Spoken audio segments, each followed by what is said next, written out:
Good morning. It is 9:06 on Super Talk 99.7 WTN. My name is Chris Hand.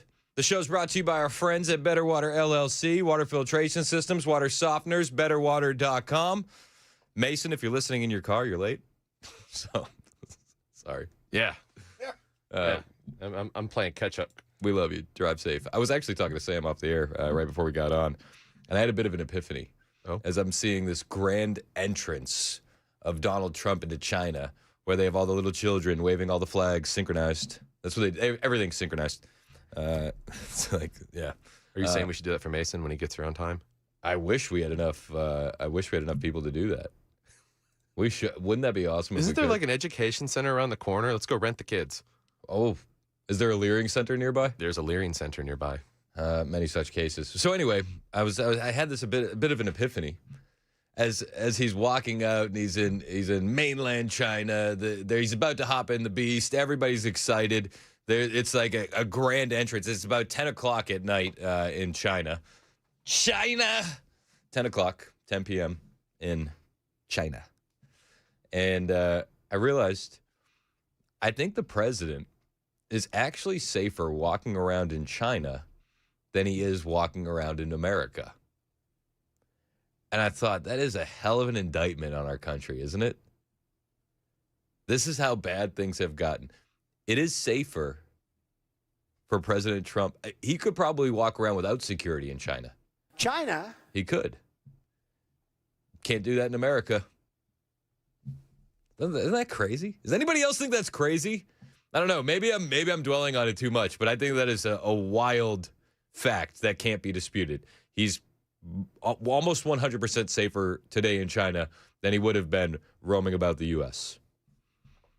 I don't know who that's an indictment on the most. Is it the Secret Service? Is it the leftist lunatics that want to see his skull separated? Your guess is as good as mine. But the fact remains, he's pretty safe. Pretty safe. China. Is that crazy? Is that just me? Is it just me? No, it's not just you. Like that's wild. That is and that's a fact. I would imagine that's a fact. And they didn't have to clean up the streets, like when they came to San Francisco. Like that there's no homeless people there, so there was nothing to clean up. They were just like, "Hey, here's Beijing." Somebody 4049 who's obviously a leftist said it's harder to stage something in a foreign country. Thanks. Thank you for your attention to this matter. Okay. Yeah. I mean, listen, if I was going to stage something, what I would want to do is get a guy that donated the Kamala Harris campaign, and I would want him to throw his life away for a ballroom. Or spray vinegar on Ilhan Omar. Yeah. That guy pleaded guilty, by the way. Yeah. What an idiot. 2226 said, you should turn in your guns and move there. Okay. Japan doesn't have guns either. Shinzo Abe got it. Yeah, okay, cool. You know what happens when you ban guns? Only criminals have guns. So, weird. Criminals in the government. Yep. Yeah, I know. That's the other thing with leftists. They hate the current government so much, but they would also be willing to ban guns, so only the current government that they hate so much have guns.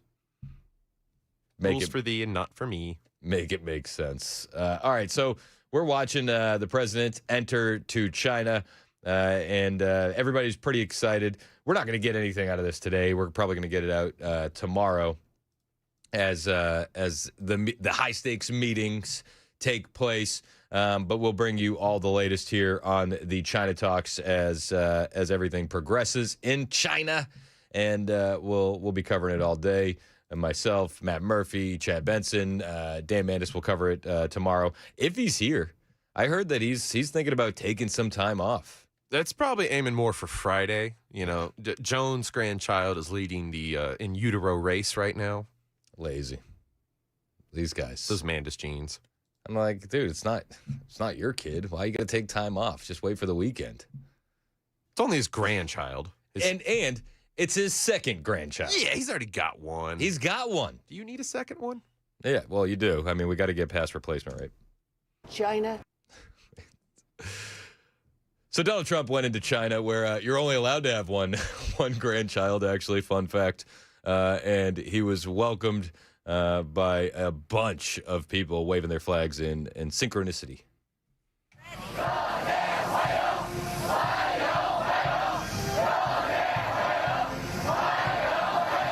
The Mandarin, right? My Mandarin, I need to brush up on it, but I believe they were chanting Orange Man bad.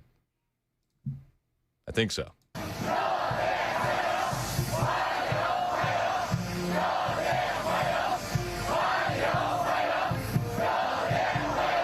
You got American flags, Chinese flags, and they're all waving them, and Trump is there with a bunch of the Chinese, and he's rolling in.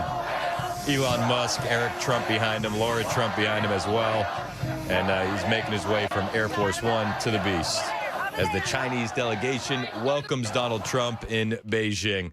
That's all we got so far. We'll keep you updated as more comes out of China. Again, I don't think we're going to get much today.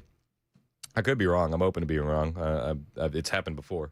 China? But it's 10 o'clock, so I would imagine they're going to get some sleep. Probably some solid mushu pork and then nutty night. Yep. Mario. UK banned guns. Now they have a knife problem and a Muslim problem. Sorry.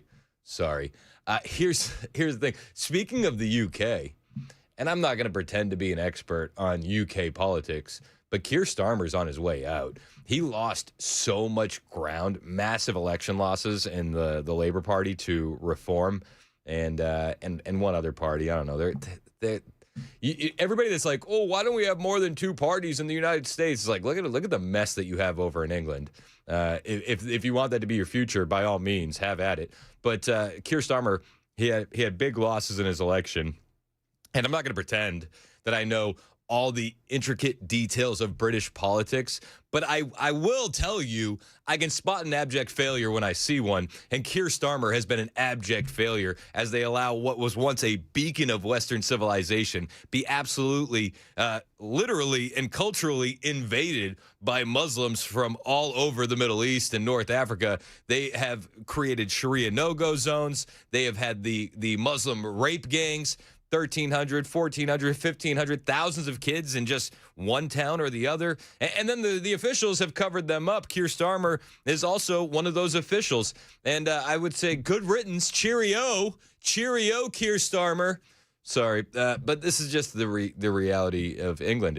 You were once a beacon of Western civilization, but you have fallen. We can't follow in their footsteps. That would be an absolute death sentence. And to be fair, it looks like the conservatives here in America, which albeit are quite a bit different than the conservatives over in Europe. You see, the conservatives in Europe are trying to conserve something much different than what we're trying to conserve here.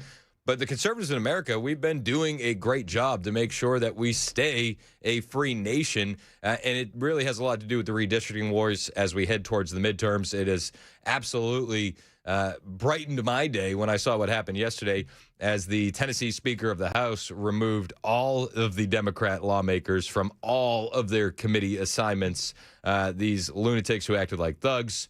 And when the legislature passed the redistricting, Dan had an awesome interview with Cameron Sexton, Speaker of the House. I don't often tell you to go listen to Dan's show, but I will on this occasion. It was a great interview. The interview is uploaded on a podcast segment for those who want to go listen. Listen during Chad or Murphy's show. Don't listen 9 to noon. Listen during the Night Guy show, Mark Levin. The Night Guy. We like to call him the Night Guy. But no, it was a great interview. I listen to Dan every morning as I drive in. That was awesome. Speaker of the House, Mike Johnson, announces that he thinks that Republicans are going to surge to double digits as the redistricting efforts continue when it comes to the midterms in 2026. Republicans probably pick up between 7 and 8 seats and maybe double digits, depending on how many states get involved. That's obviously a good thing for the outcome of the election, and it gives us an even greater chance to win the House. You have a president who's running like it's 2024. He's out on the campaign trail as well because the stakes are so high. We can't lose the majority in the House because it would come crashing down around him. And you're going to have a lot of factors in play that have not been a factor in previous midterms. We're going to win. So there's that, Josh, and there is this from Politico on the Democrats. Republicans. So that's Speaker of the House Mike Johnson. You can't let the Democrats win. And listen, I think that the Iran war is very unpopular. We'll talk about the president's comments. We talked about it a little bit in the crisscross before he got on his plane trip to China, to Beijing. But the Iran war is very unpopular. I mean, there's no way around it. I think with the older segments of the conservative movement, people have a different view on this situation, and they're really supportive of the president's actions in Iran. Younger voters, who I do believe, and I know it ruffles some feathers on the text line every time I say this, younger voters got Donald Trump over the finish line in 2024. That's just the facts. I was there. I saw it happen in real time. I know you saw it as well. Some people just put on the blinders when they're confronted with this big tent politics. Got Donald Trump the victory. We brought in a lot of independents, a lot of moderates, and a lot of young voters. The promises were no more forever wars and affordability. I mean, that's really what it was, giving these kids the opportunity to access the American dream. And with the conflict in Iran, it feels like you've broken two of your major promises. And the gas prices aren't helping. However, given the recent redistricting wars and the seats that we're picking up, I have a lot less heartburn when it comes to the midterms in 2026. And I think that a lot of conservatives should. That doesn't mean that it's a layup drill. It doesn't mean that we're going to dunk this thing or hit a grand slam. I mean, we still have to work. Like, you're going to have boots on the ground. There's going to need to be a grassroots effort. There's going to need to be door knocking. Like, all of these things need to fall into place and be done the right way, which has yet to be seen. We're going to need good candidates. I mean, all of this stuff has to happen, right? I don't want to count chickens before they hatch. All I'm saying is that when you're picking up 14 additional Republican seats, and the majority is slim as it is, and I have less heartburn now than I did. That's all I'm saying. And when you look at the Democrat side of the ticket, with all of their radical leftist policies and these ideas that go nowhere, like the train in California that doesn't exist, I feel a lot better. Mike Johnson went on to say that we got to stop these little Mamdanis from popping up. Very different, because the way I describe it in summary is that they're little mini Mamdanis popping up all around the country, okay? And they're openly avowed socialist, Marxist ideology. This is something that we have never seen before in American history. The Tea Party reset in the Republican Party was about fiscal responsibility. This is about moving away from a constitutional republic to a communist utopian ideology. And that's a dangerous thing for the future of the country. The problem we have is the insurgent left, the far left, has all the energy and excitement and the money in the Democratic Party. This is not our father's Democratic Party anymore. They're going far, far left, and no one's there to stop it. And that's a dangerous thing for the future of the country. Yeah, I think he's absolutely right. But I think that we also need to have these conversations with young voters, and we need to acknowledge what they're dealing with. And I think that you need to watch some of these younger streamers. I think that Nick Fuentes is a guy that you should be paying attention to be perfectly honest with you. In the same way that I think that you should be combating Democrat talking points and paying attention to what they're saying, I think that some on the far right we need to pay attention to as well, and I think Fuentes is one of them. I watched his show last night. And one of the things that he said, he was on Louder with Crowder as well, and he's like, these old guard conservatives and millennials, it's so blackpilling because all they do is they repeat the same talking points that if Democrats get back in power, they're going to amnesty all these illegal aliens. They're going to pack the Supreme Court. D.C. and Puerto Rico are going to be a state. And I'm sitting there, I'm watching this, I'm laughing. I'm like, oh, he's talking about me. What's his counterpoint going to be? He had no counterpoint to that. But that's the reality that we're facing. That's what the Democrats would do. And I don't have to look any further than what the Democrats are saying. We played a clip on the show yesterday. Hakeem Jeffries was talking about, what they're doing is so crazy. We have to seize control of the courts on the federal and the state level. We have rhinos like John Cornyn who has pro-amnesty ads for the Dreamers. I mean, there are some issues that we have to confront and we have to attack on the conservative side of things, but we need to have open conversations. We can't shut down the young voters. Their frustrations are valid, but the fears and the concerns of the Democrats getting back into power are just as valid, if not more. And I would push back. Yes, they are going to amnesty 30 million illegal aliens. Yes, they are going to make D.C. and Puerto Rico a state.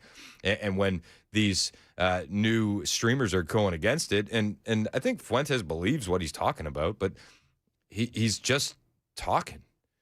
He doesn't actually have a counterpoint for any of this stuff. Yet he has a massive audience every single night, hundreds of thousands of viewers. So I say all that to say this.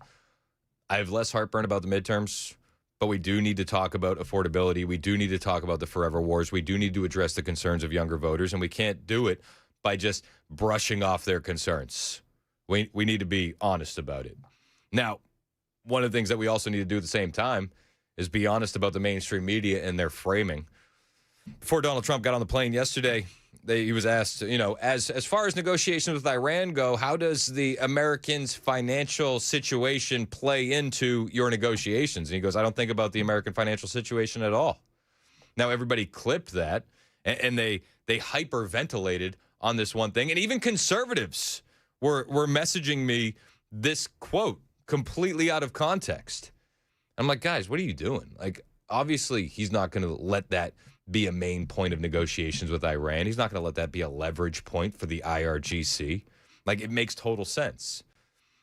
But people are so against this war that they're falling into the trap from the mainstream media. And I think we need to push back against that as well. There's a lot to get to today. Only a little bit of time. It's 9:22 on Super Talk 99.7 WTN.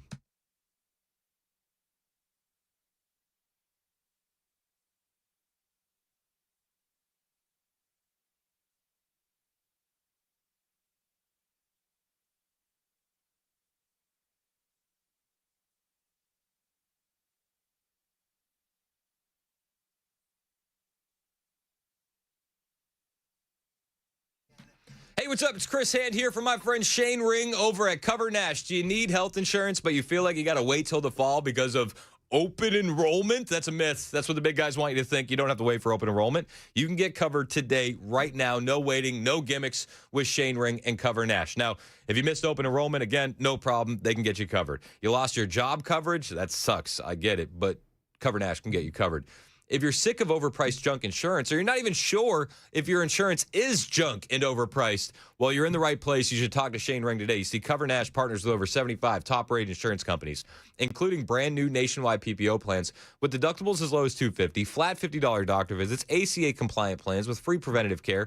Whether you're an individual, whether you got the whole family to cover, you're self-employed, or you're running a small business, Shane has a plan for you. Stop overpaying, stop waiting, stop thinking you're stuck. Go to covernash.com or pick up the phone and call Shane this morning. 615-465-0023. That's 615-465-0023, or find him online, covernash.com.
Up ahead, why a couple of Metro police officers are in the hospital today.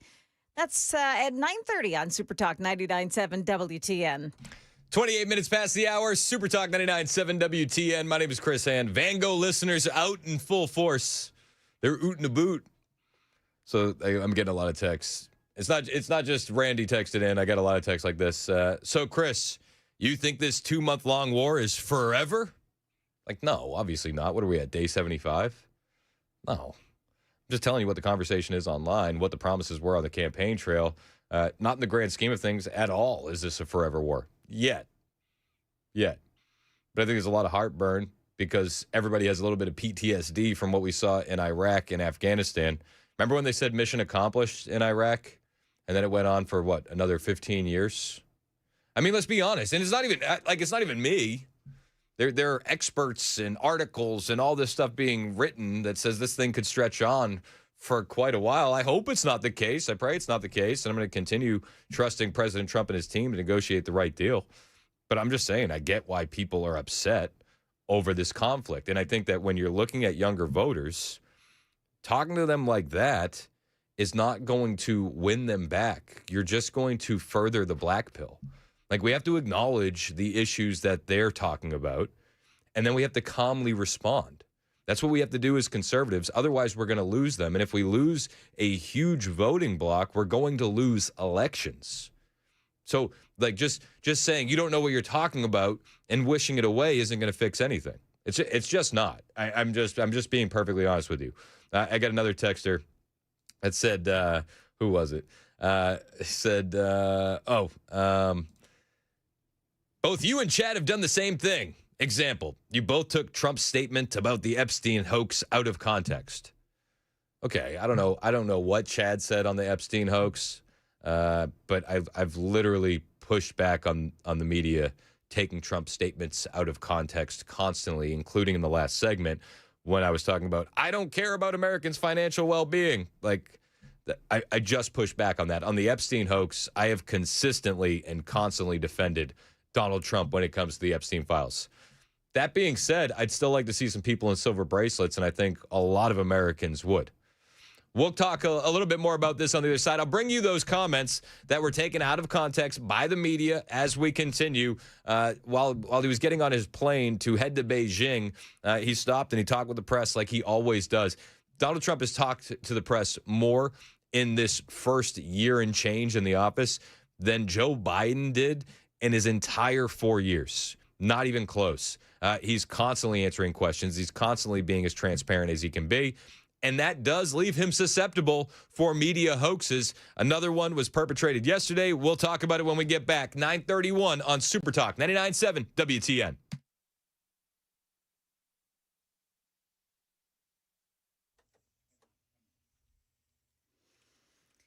Good morning, 9:31. I'm Joan Jones with your top stories, and there may be some charges coming against the people who surrounded, harassed, and in some cases assaulted Republican members of the Tennessee House of Representatives as they left the state capitol after voting for redistricting last Thursday. They're also pulling body cam footage. It looks like the bulk of the individuals, they kind of know of who they are right now. My understanding is they're looking at charges on those individuals for what they did to our members. That Speaker of the House, Cameron Sexton, speaking with Dan Mandis earlier this morning. 2 police officers in the hospital after attempting to make a traffic stop around midnight in South Nashville. News 2's Jaxie Pigeon tells us the car was pulled over for having no license plate. Police tell us they saw what they believed was possible narcotics activity happening inside that car as well. When they moved in to try to make a traffic stop, investigators say the driver took off toward the back of the property.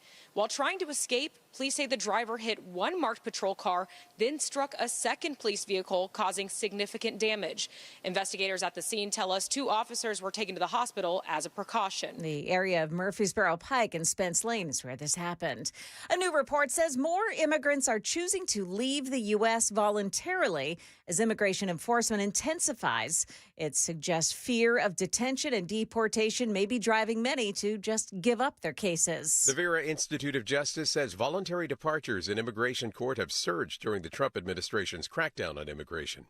The group says the number jumped from about 800 a month at the end of the Biden administration to nearly 9,000 by February.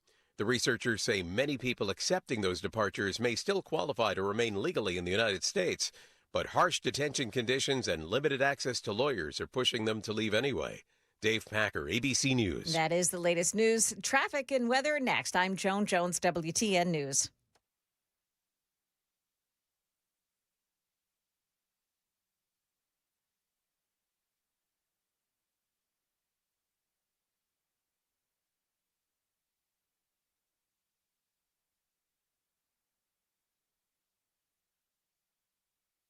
Hey, what's up? It's Chris Hand here from my friends at the Glock store. The 6th annual open house coming May 30th. That's a Saturday from 10 to 2.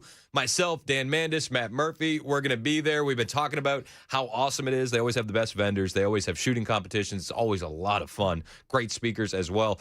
But they also give away a lot of stuff. Now, last year, they doubled down on the prizes from the year before, doubling what they gave away. This year, they're doubling down again. They're going to be giving away over $50,000 worth of incredible gear. And I got my hands on a partial list of some of what they're going to be giving away. Are you ready for this? Multiple Glock handguns will be given away at the open house on Saturday, May 30th. Stock Glock handguns made even more special by select performance products from our favorite vendors. They're going to be giving away 2 Ruger RXM handguns, one with an Aimpoint COA optic. Tons of optics will be given away as well. Premium red dot optics from brands like Vortex, Holosun, Zerotech, GS M1X frames. The Glock store exclusive M1X frame makes the best concealed carry weapon ever, and over 50 people will win one. On top of that, you're going to win tons of Glock parts and accessories. Multiple people are going to get Radian Ramjets trigger kits, chassis, slides, weapon lights, even suppressors. This is all happening on Saturday, May 30th from 10 to 2. Now, I'm going to be there at the crack of dawn. I'm going to be there so early, and I'm going to be begging them to let me enter the raffle, just like I did last year. They're going to say, Chris, you're kind of working this event, so you can't enter. So I'm going to need you to be there, and we're going to, maybe we can work something out behind the scenes. Wink and a nod. I'm not going to do that. Wink. Get there early. That means less raffle tickets will be in the bucket. You'll have better chances to win. Saturday, May 30th, it's the Glock store 6th annual open house from 10 to 2. Minutes from the airport, worth the drive from anywhere, and always open online, glockstore.com.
39 minutes past the hour on Super Talk 99.7 WTN. My name is Chris Hand. Hello, how are you?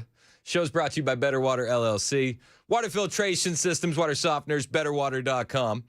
You can listen to the show anywhere. We're on all the apps. We're on the FM dial. We're on YouTube. We're on Rumble. You can watch the show. You'll get video for all the audio that you hear on your radio. Plus, you'll see how good my hair looks. I'm having a good hair day.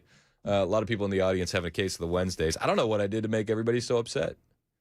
Man, I'm getting like some weird pushback. Like, I really am. Like, Tim texted in, and he's so all right. So I said Bush said mission accomplished, and then what? The Iraq War went on for what? 15 years. I was guesstimating. Tim hit me with a fact check.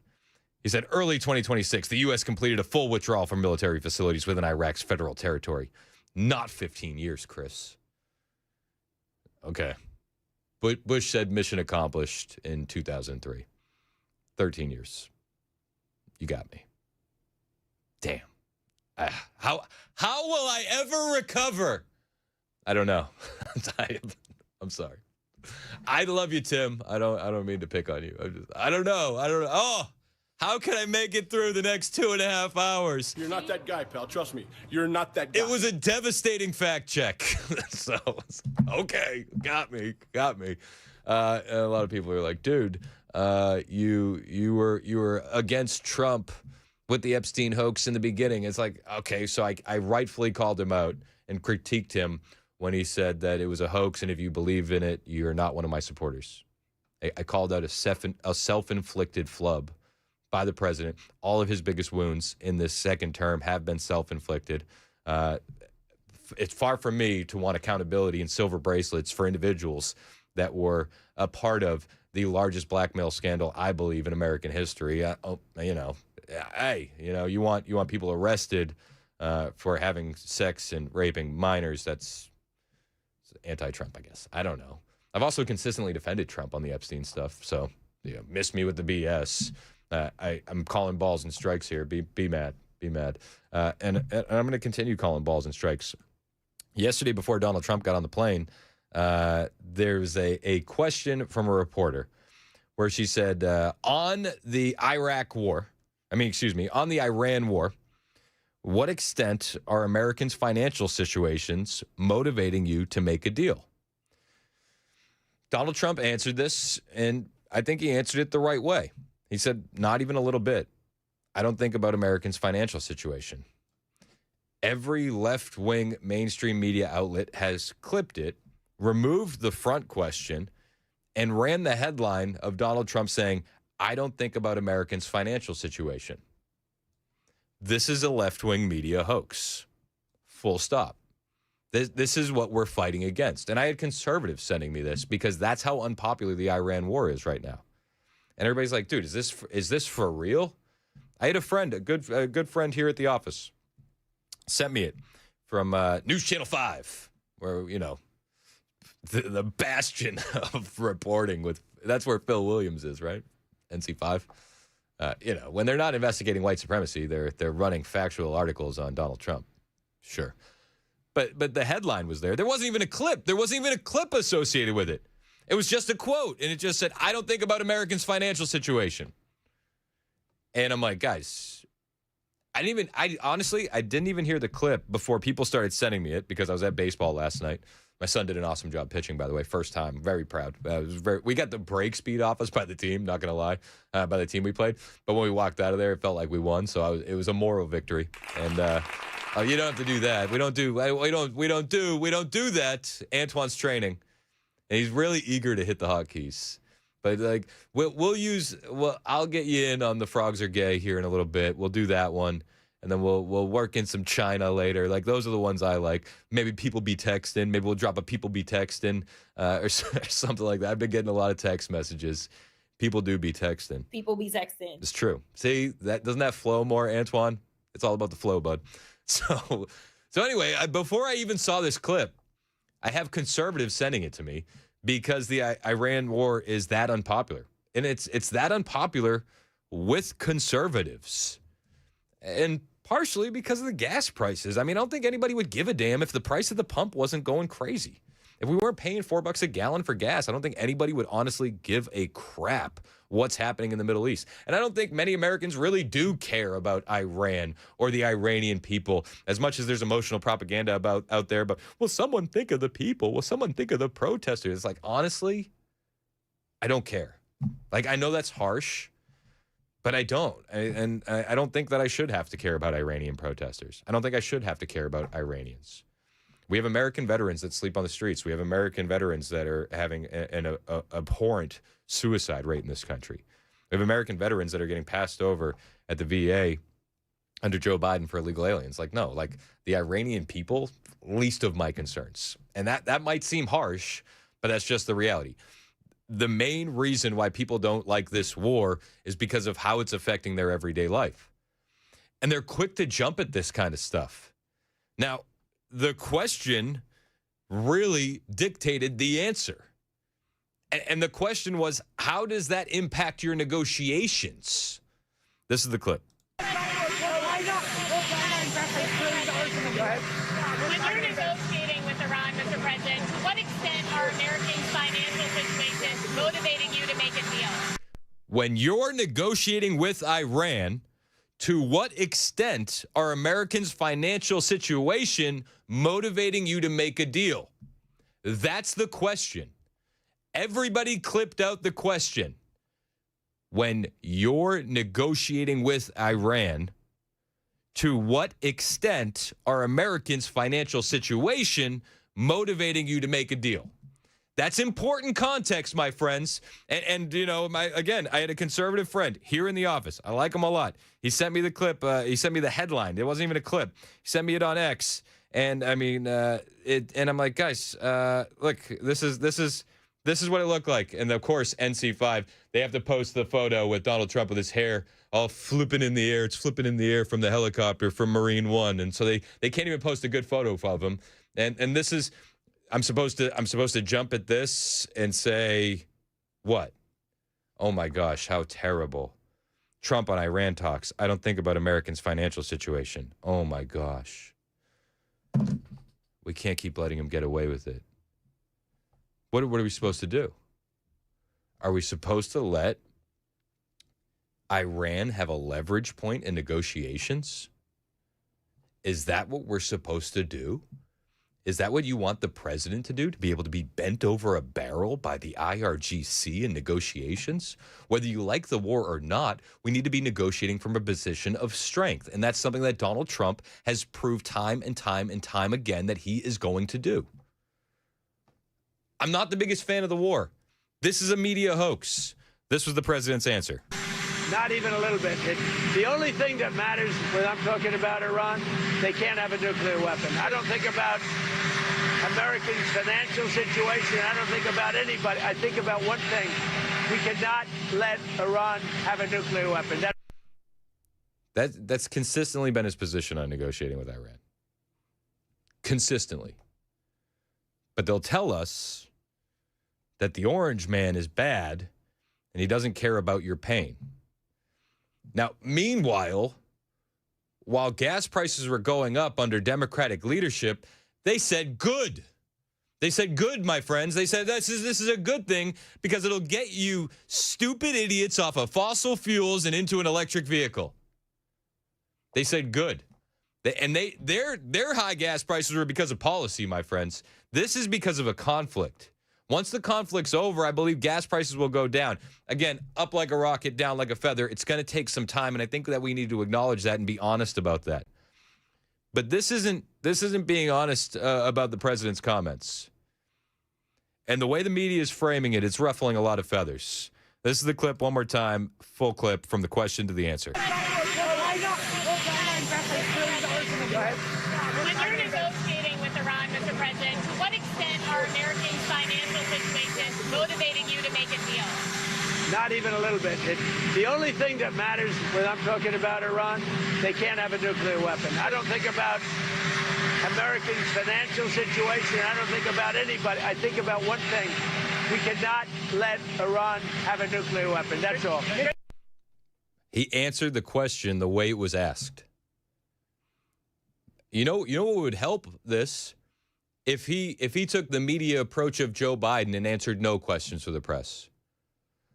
But the media would attack him for that. The media covered for Biden for that. Oh, he's sharp as a tack behind the scenes. Donald Trump goes out there, and he is authentically himself. He gives you the real answer, and he is honest. And it rubs people the wrong way, gets him in trouble from time to time. The media is going to take those clips. They're going to edit them. They're going to take it out of context. They're going to print the headline. Donald Trump doesn't care about your financial situation. Donald Trump doesn't think about your financial situation. Donald Trump doesn't care that you're paying for $4 gas. Okay. I mean, I guess he answered what? Like, he was out there. I think he was out there for like 30 minutes just answering all these questions from the press. And what they don't tell you is that as soon as this question is done, he goes, yeah, guys, as soon as this war is over, which I don't think will be long, you're going to see oil prices drop and you're going to see a boom. The stock market's going to go up to the highest in history and you're going to see the golden age of America. Which is also, I mean, I'm sure that's going to rub people the wrong way. I'm sure it's going to rub young voters the wrong way because they're going to be like, dude, I don't have anything in the stock market. I don't have a 401k. I don't even have a job. Like, I get it. I get the frustration. But he's saying exactly what we've been saying. This is a short-term thing. As long as the war is short-term. They didn't print this yesterday.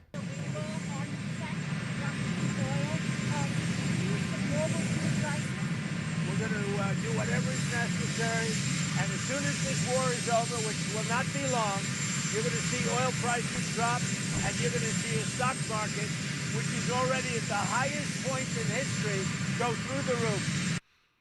As soon as this is over, which won't be long, you're going to see oil prices drop. Again, it's going to take some time to reflect at the pump. I understand inflation is not comfy for anyone. But this is based on a conflict, not based on policies. What the Democrats did with energy prices was intentional, and they didn't give a damn. Donald Trump at least has a reason here. Now, you may disagree or agree with the reason, but the reason is not to get you into an electric vehicle. The reason is not to get you away from fossil fuels. The reason, as he has said time and time again, is to make sure that Iran doesn't have a nuclear weapon. Now, if we want to negotiate about that inside those boundaries, I think that it's time for a healthy debate on the conflict. I think we should be having these conversations. But to frame it like Donald Trump doesn't care about Americans' financial situation, like, what are you talking about? The guy got back into office. He essentially reversed every Biden-era policy that was hurting you on gas prices. He has been in the process of reshoring manufacturing and bringing jobs back to America. And he's done a lot of good for the economy. And to ignore that, you're burying your head in the sand. This is still a net positive over where we would be with Kamala Harris, Madam President, and First Doug. Without a doubt. 100%. See, now you're getting the hotkeys. Now he's getting it. 9:52. It's Super Talk 99.7 WTN.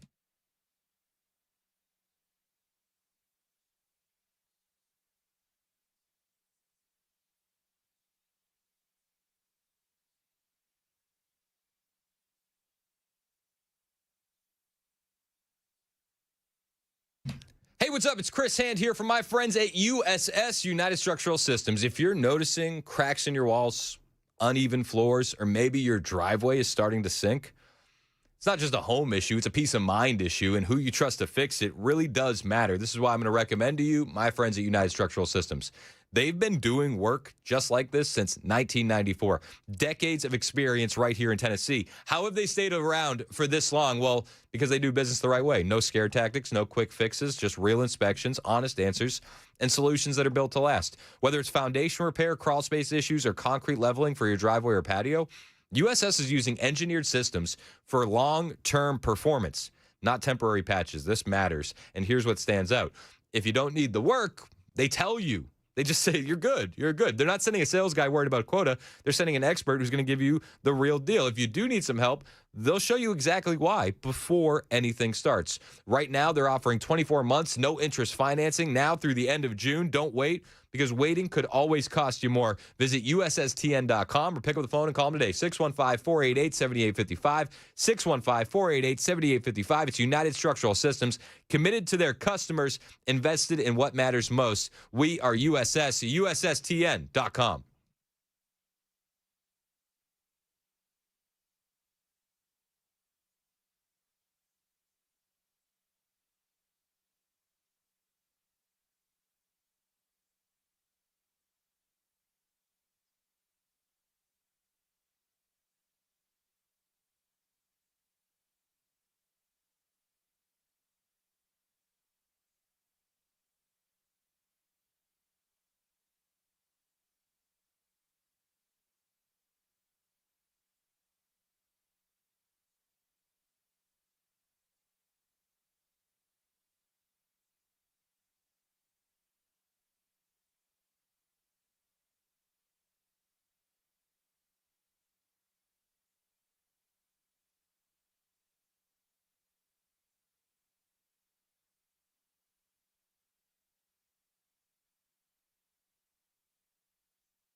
$9:58, Super Talk 99.7 WTN. My name is Chris Hand. Phone lines wide open, 615-737-9986. Disagreements, go to the front of the line. I'd love to have conversations. We don't have to have arguments, but we could have conversations.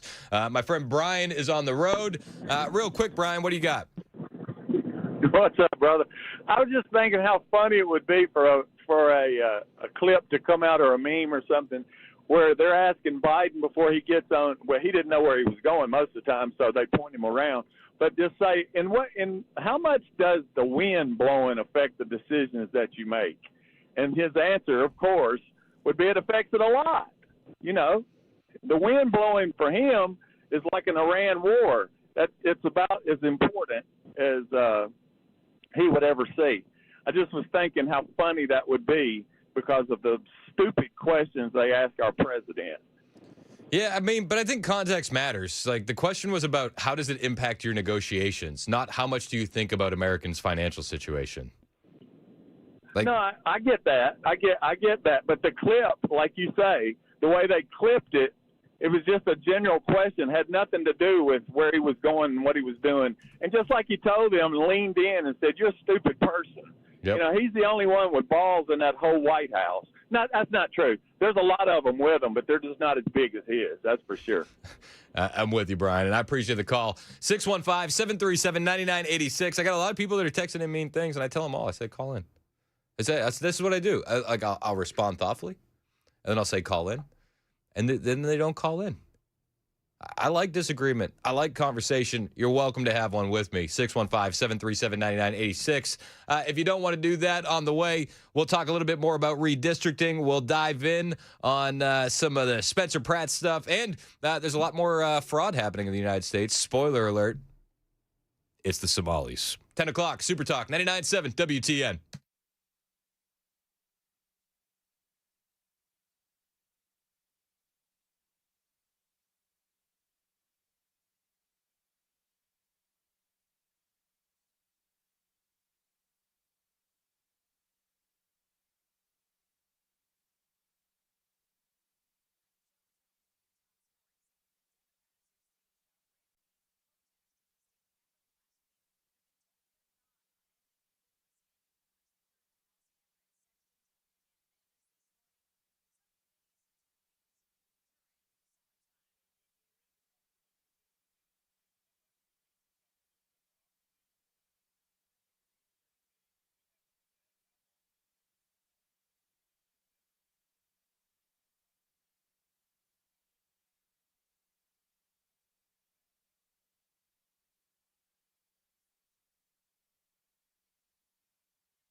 This one will honor the 9,000 people who have died of illnesses related to their time at or near the World Trade Center site. John Feel is a ground zero worker. I'm not a crier, but when they add that seventh bell, that seventh moment of silence, I'll be the one crying in the corner the loudest. The other moments of silence memorialize the moments that the planes crash into the North and South Towers at the Pentagon and in Shanksville, and also at the moments the North and South Towers collapsed. That is the latest news. Stick around for weather next. I'm Joan Jones, WTN News.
Hey, Milton, it's Mark from the Safe House. The number of the day is 34. Yes, 34. And I bet you're asking, why 34, Mark? Is it the IQ of Democrats in Congress? No, but that's a good answer. It's 34 years of the Safe House serving the security needs of customers just like you. From 12 safes and a pallet jack to the largest safe dealer in the Southeast, the Safe House is exclusive brands and models that no other dealer offers. High security safes to pistol vaults, the Safe House provides peace of mind to secure your valuables. So go to NashvilleSafeHouse.com. 'm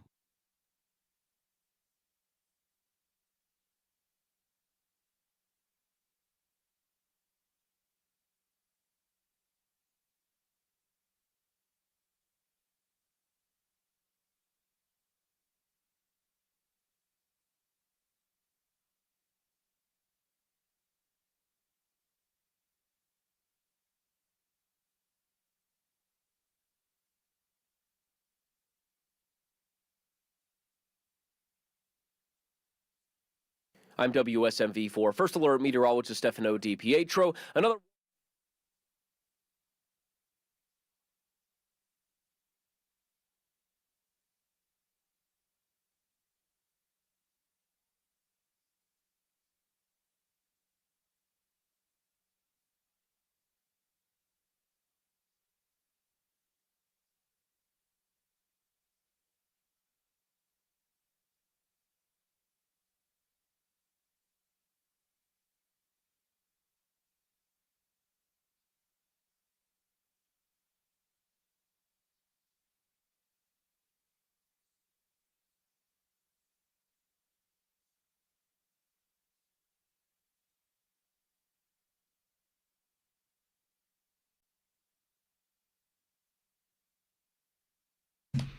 Six minutes past the hour on Super Talk 99.7 WTN. My name is Chris Hand. Show's brought to you by Better Water LLC. Water filtration systems, water softeners. Why on earth would we need that? I don't like them putting chemicals in the water that turn the friggin' frogs gay. That one was for Antoine. People need reasons. BetterWater.com. Antoine's training today producing. He's doing a great job. Smooth. I was responding to a text here. Carl texted in.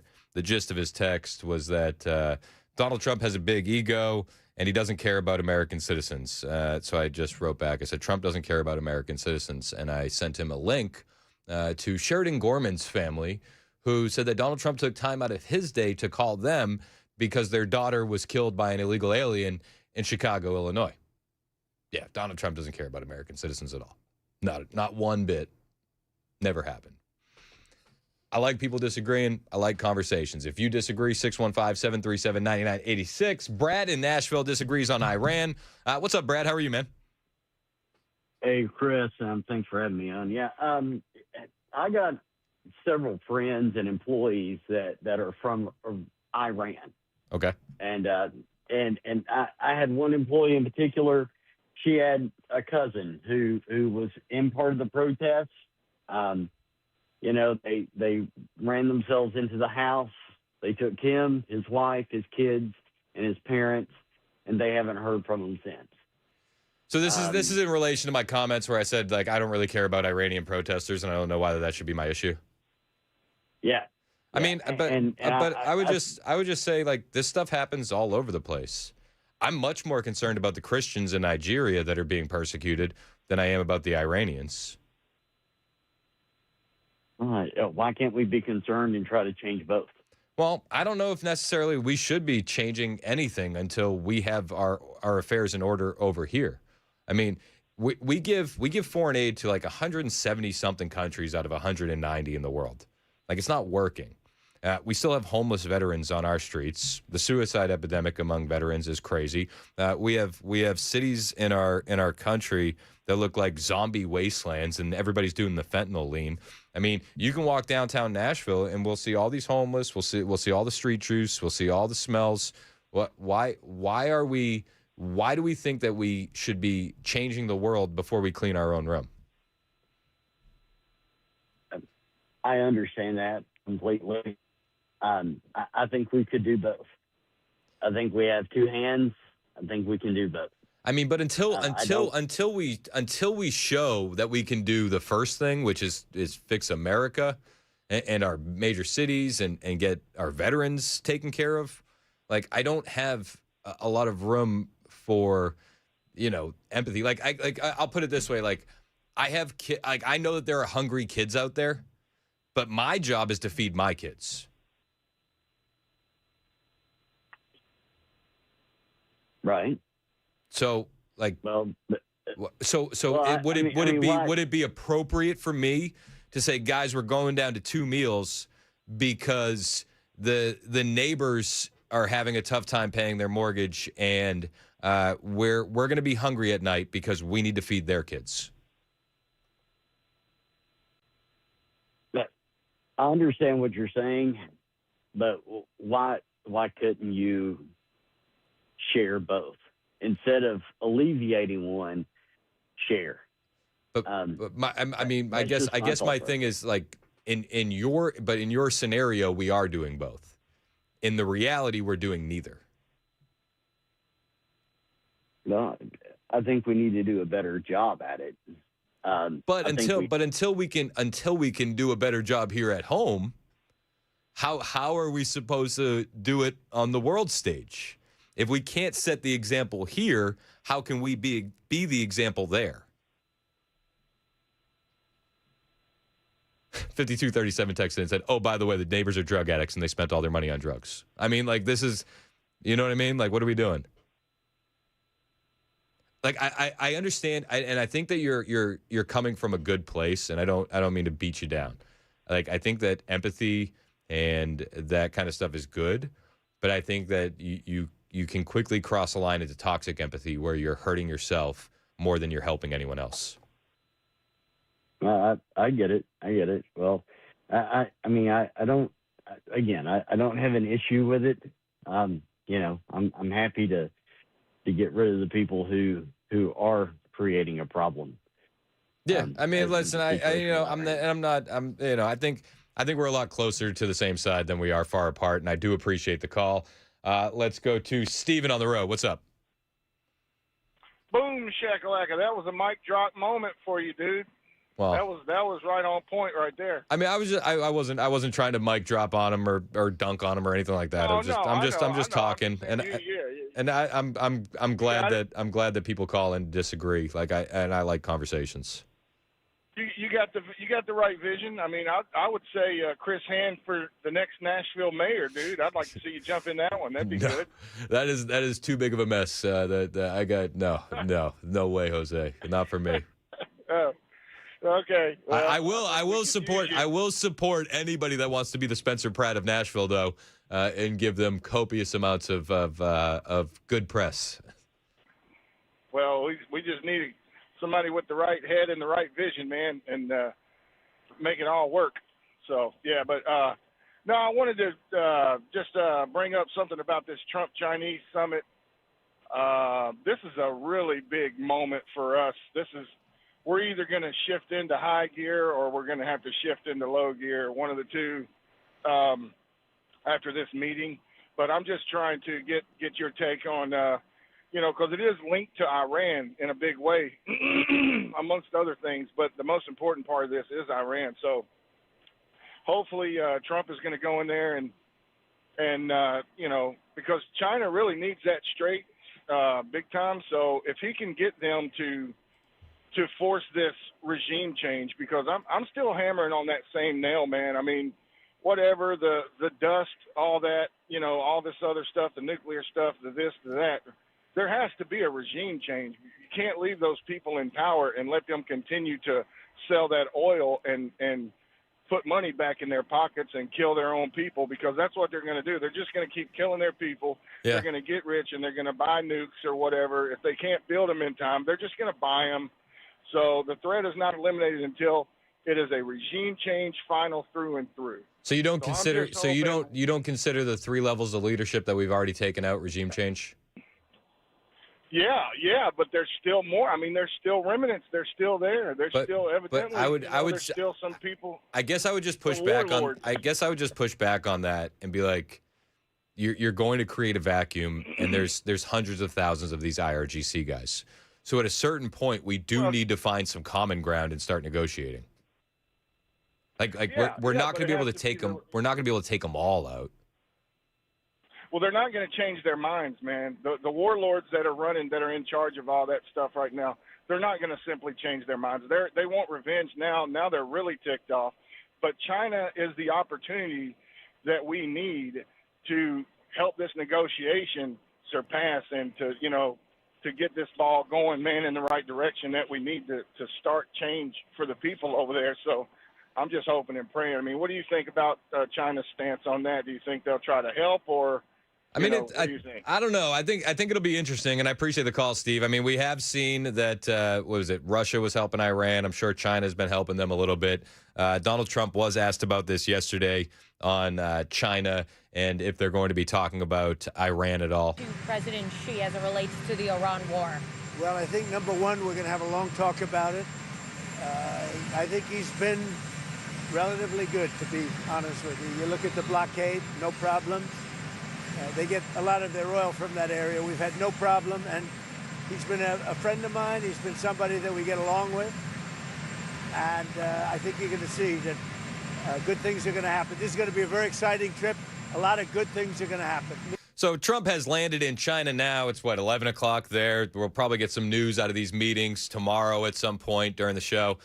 I guess my question would be, do the Iranians really give a damn what China thinks? I mean, in the relationship that I see, it's not like China is at a management level over Iran. China is a customer of Iran. I think you could make the argument that China is dependent on Iran, not the other way around. China? I don't know. Maybe I'm wrong. I'm not going to pretend to be a geopolitical expert here at all.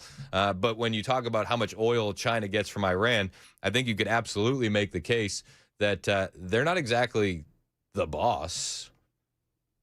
You could call them an ally, but Iran's got oil to sell and China needs oil. Maybe it helps, maybe not. I don't know. I hope it does. I'll remain as hopeful as I can. 615-737-9986. Let's go to David in Tennessee. What's up, Dave? Hey, hi.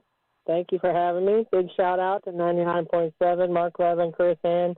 All you guys do a great job of giving both sides. I don't call myself a conspiracy theorist, but what's your opinion on Trump winning points and hearts of Americans by possibly reopening an investigation on the Twin Towers? I mean, it's something from the past, but it's still something present and concerning of the people. I mean, I've read all the theories, and I think I'm open to it. I don't necessarily have an opinion one way or the other. I think there would be much more pressing investigations that would win the hearts and minds of people. I think, going after the Russia collusion hoax, going after the 2020 election, holding Hillary Clinton accountable. I think that would move the needle a lot more. I don't know what he would reopen. I mean, there's definitely some weird stuff. And again, I'm open to it. I don't know if that would actually win over the hearts and minds of people the way other stuff could. Dave on the road. What's up, man? Hey, Chris, man, I love most of everything you said, except that until you got to the point where you're not going to help the neighbor kid out. If you got 3 meals, your kids are going to go with 3 meals anyway. You ain't going to be missing no meals. It's like these people complaining about these gas prices.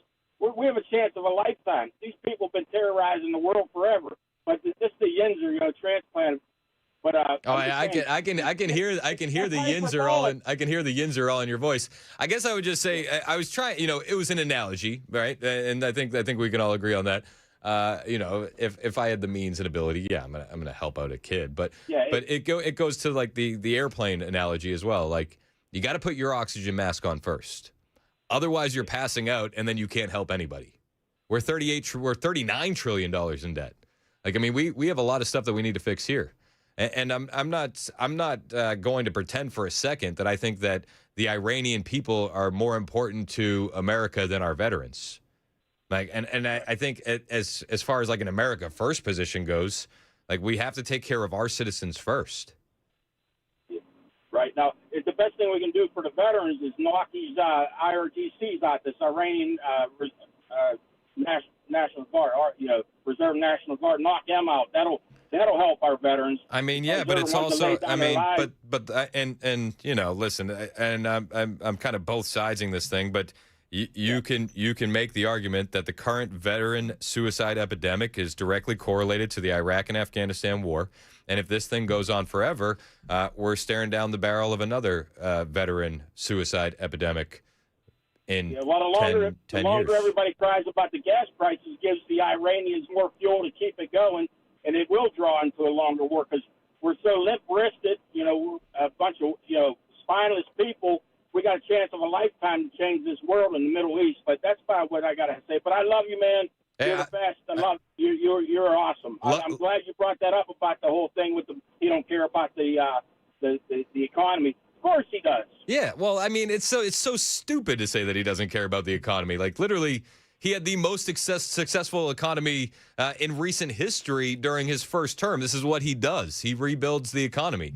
I think that's just a silly thing. They took that question out of context. We played it a little while earlier, but if you're just tuning in, this has been making all the circles around the fake news where Donald Trump was asked about the negotiations with Iran and how much the Americans' financial well-being plays into it. And he goes, not at all. But every leftist news outlet out there has completely clipped the question out, taken it out of context, posted it with a goofy picture of him with his hair flailing in the wind because of Marine One behind him.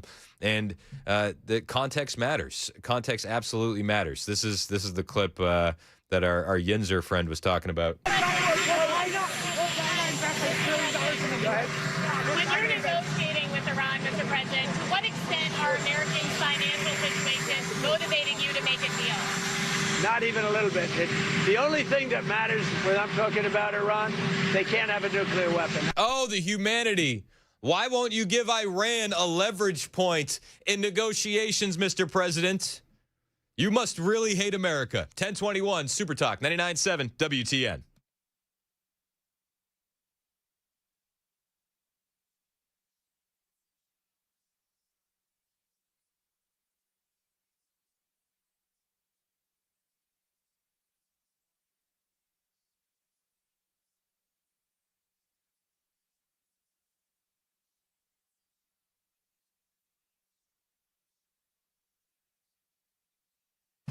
Hey, what's up? It's Chris Hand here for my friends at Busy Bee Plumbing, Heating, and Cooling. And if your house isn't feeling as comfortable as it should be, now is the perfect time to call my friends at Busy Bee. They got some strong offers going on right now. You can get special financing on a new HVAC system with up to 12 months, no payments, no interest. It gives you some breathing room for sure.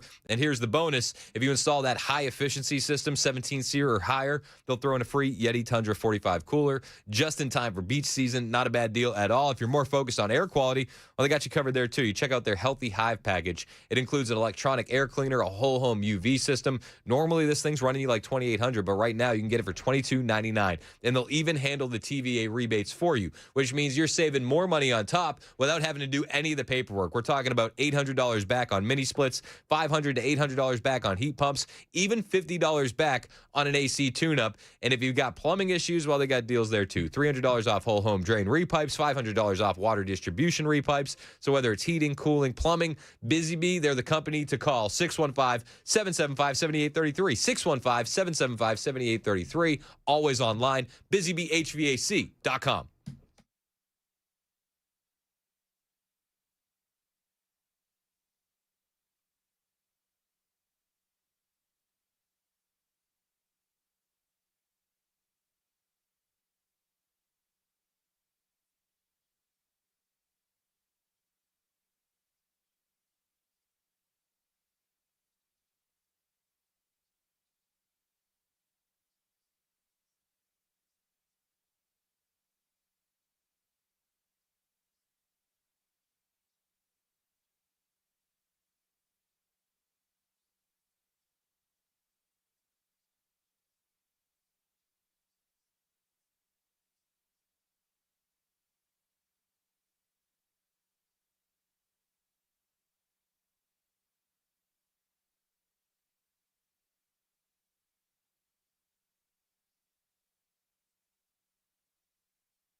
Democrats coordinated their ear-piercing protest last week with paid protesters. That and more coming up at 10:30 on Super Talk 99.7 WTN. What? Paid protesters? I thought that was a right-wing conspiracy. No, it actually happens all the time. And we've been telling you about it for years. So, the conspiracy theorists are running up the score. What? It's true. 26 minutes past the hour. Super Talk 99.7 WTN. Hey, how are you? I'm Chris Hand. The show's brought to you by Better Water LLC. You can listen on all the apps, the FM dial. You can watch us as well on YouTube and Rumble. Free to do. Hit subscribe. Helps us grow the digital footprint of the radio station. It really does help out all the shows on the station, no matter who you like the most. We do appreciate you engaging with us over there. The YouTube, man, it's big. It's the second biggest. Is it the second biggest website in the world? YouTube? Oh, come on. You know. Mason mouthed at me. He goes, I don't know. Sorry, know. no. You know. I may be having a side conversation with Antoine at the same time. Oh. Well, then he was probably telling you the truth if he said he didn't know. Sorry. Sorry. I got a bunch of people that want to jump in the conversation, and I love it. I was telling Mason off the air, like, I love days like this where we're just having good conversation with some of the best people in the entire country here in Tennessee. Let's go to our friend Butch in Readyville. What's up, Butch?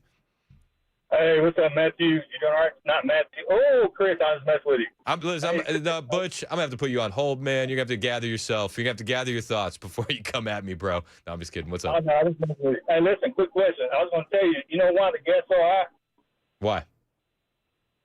Okay, every day we send between $8 and $8.2 million, not dollars, barrels of oil to Europe every day, man. It's the oil company that's keeping the prices high, and you know, and then President Trump. I mean, but you say send, but you said send. They're purchasing this oil.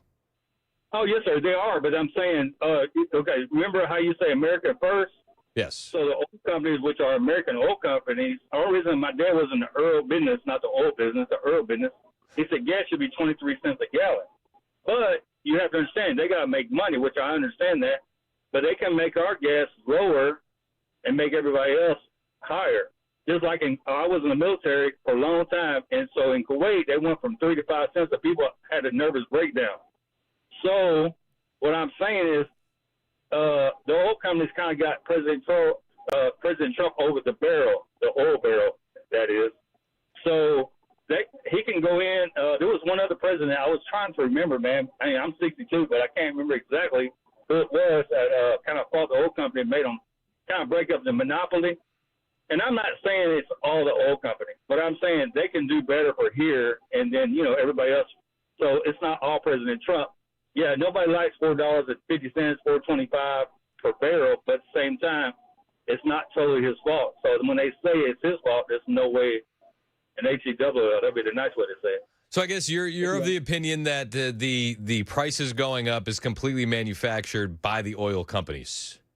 I say 75%, yes, sir. Okay. Hey, well, I appreciate the call and your opinion, man. Thanks for weighing in. Let's go to who we got.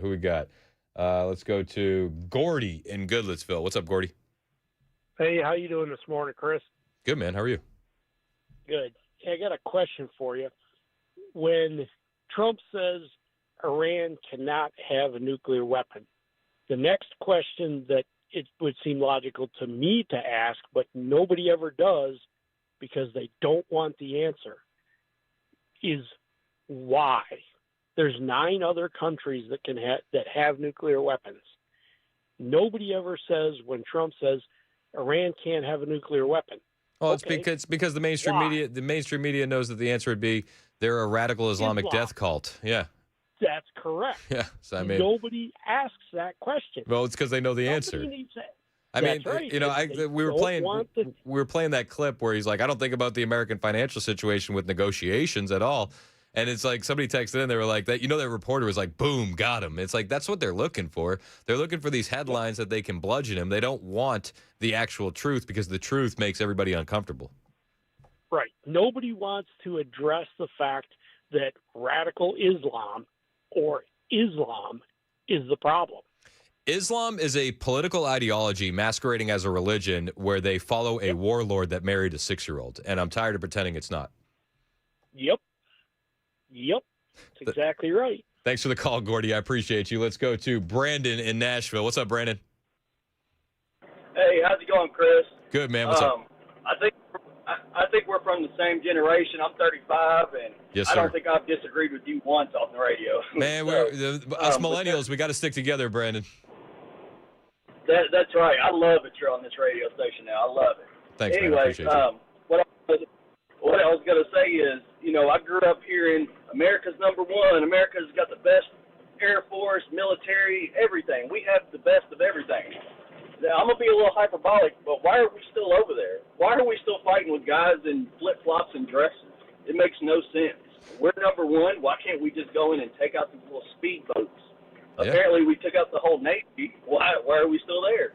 It's What's frustrating, going on? but I mean, it's like you're playing whack-a-mole. I mean, and it's a country of millions of people, right? And it's really easy to pop out of a cave with a rocket launcher. It's really easy to put a missile launcher on the back of a truck. It's really easy to drop a mine in the water. I mean, you're dealing with a lot of individuals, and I think that makes it trickier to get out. It seems like it should be really easy, but unless you're going full parking lot, it's going to be harder than anybody wants to admit. But I'm with you, man. It does seem like this should be a lot quicker finished than it has been. 10:32 went a little late. My bad, Antoine. It is Super Talk 99.7 WTN.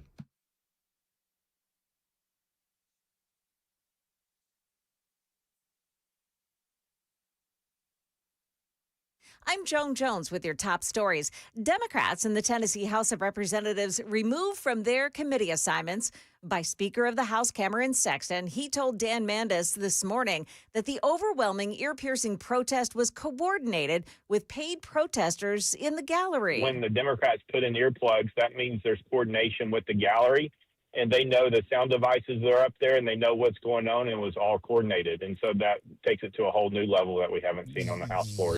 He says charges may be coming, too, for the harassment and assault of some House members after the redistricting vote that took place outside of the state capitol. The first hearing is set for the NAACP's lawsuit challenging Tennessee's newly redrawn congressional maps. It'll happen on Thursday, May 21st at 9 a.m. It'll be heard by a 3-panel judge. 2 police officers are in the hospital after attempting to make a traffic stop around midnight in South Nashville.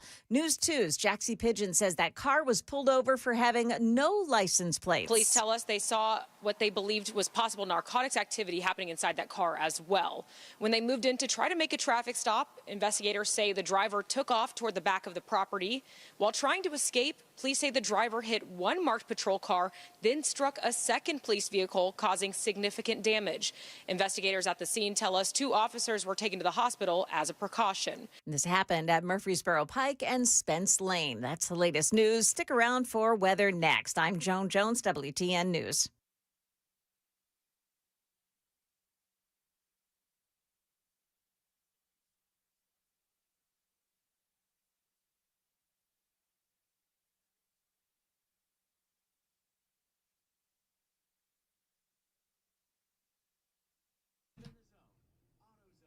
Hey, what's up? It's Chris Hand here for my friend Dr. Mitch over at the Wellness Institute of Nashville. Nobody can touch what Dr. Mitch is doing over there. You understand this, right? I hope you do.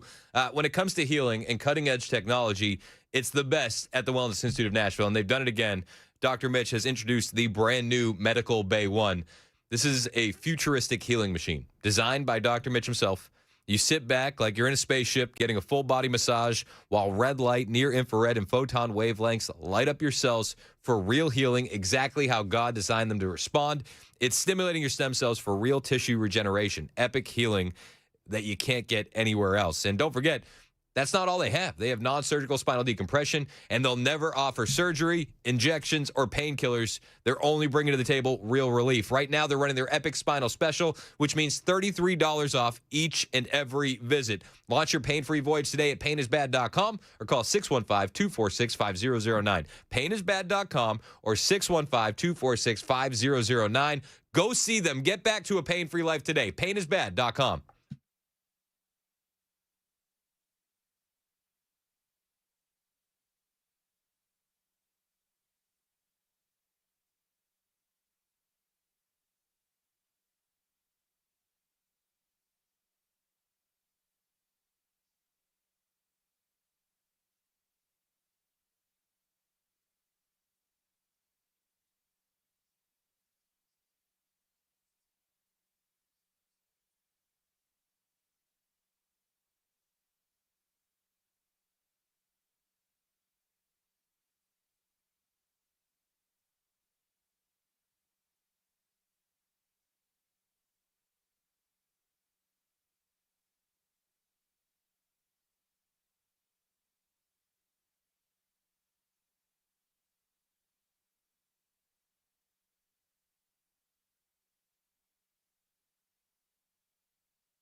39 minutes past the hour on Super Talk 99.7 WTN. My name is Chris Hand. The show is brought to you by Better Water LLC, water filtration systems, water softeners, betterwater.com. We're on all the apps, the FM dial, YouTube, and Rumble. Pick a platform, any platform, and join the show. 615-737-9986. We've been talking about President Trump. He's in China today. I don't know if you knew that.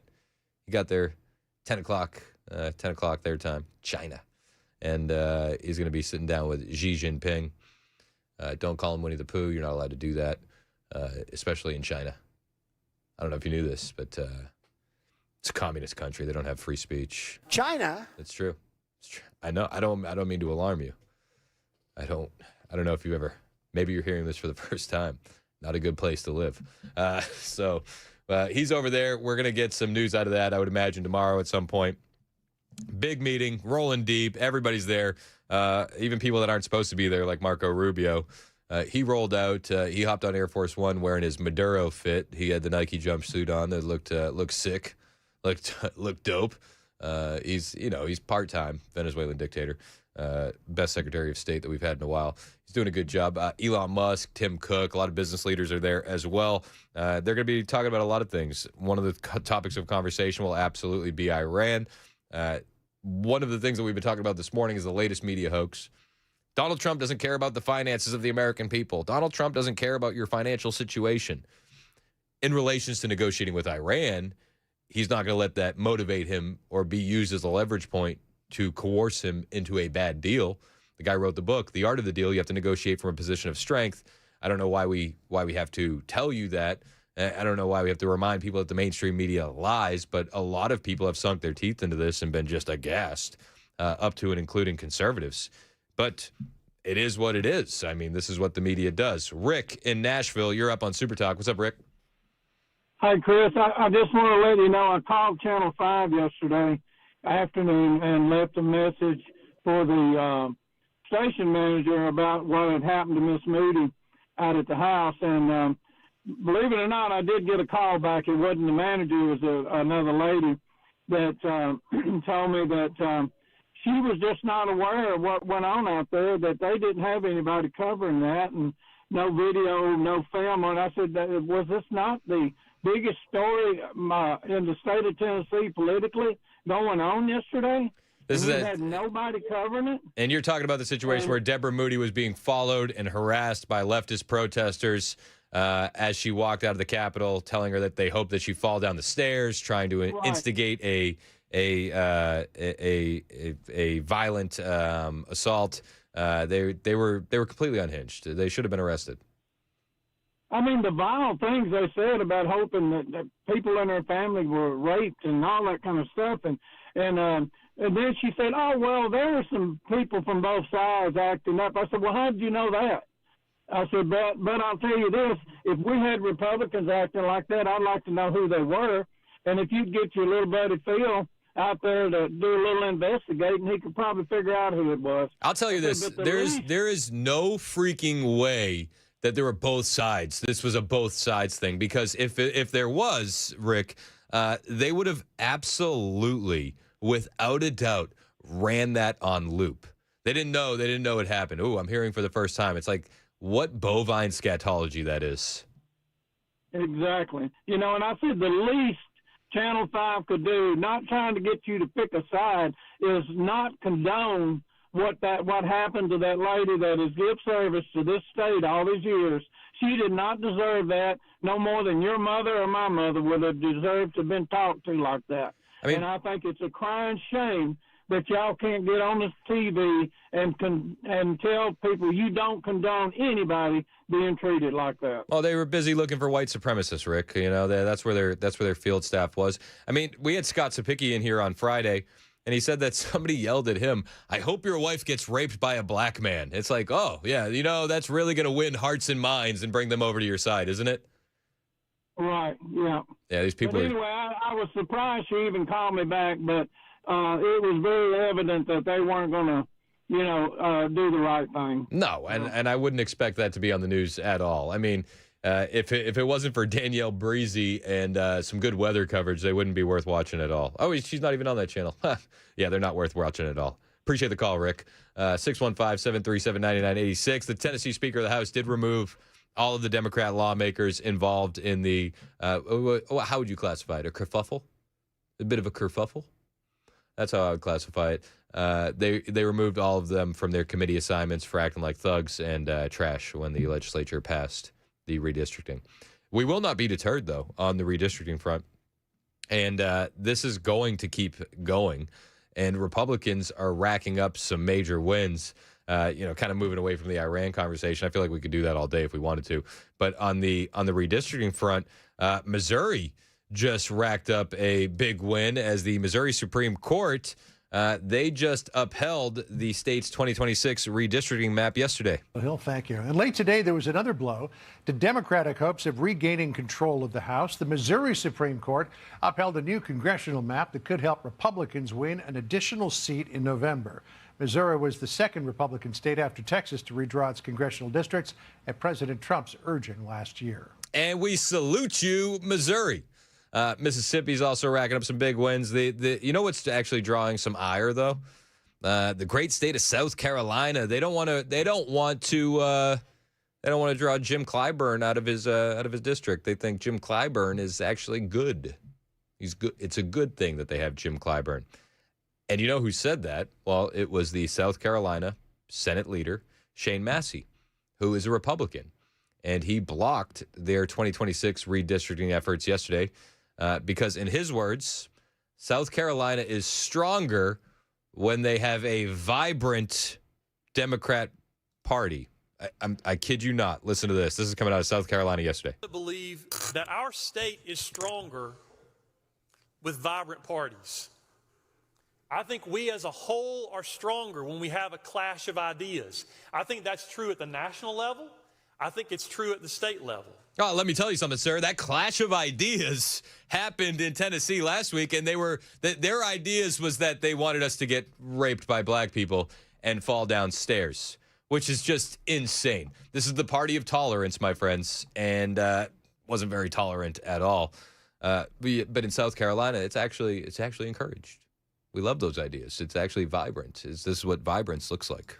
We are stronger when we have a clash of ideas and we can discuss those policy goals. I will tell my Republican friends, Republicans are stronger when the Democrat Party is vibrant and viable. We are. Competition makes you better, y'all. We know it in the economic sector. It also happens in the political sector. Oh, stunning and brave. I would just say, have you heard a vibrant Democrat Party recently? Because all I hear is gnashing of teeth and shouting and name calling.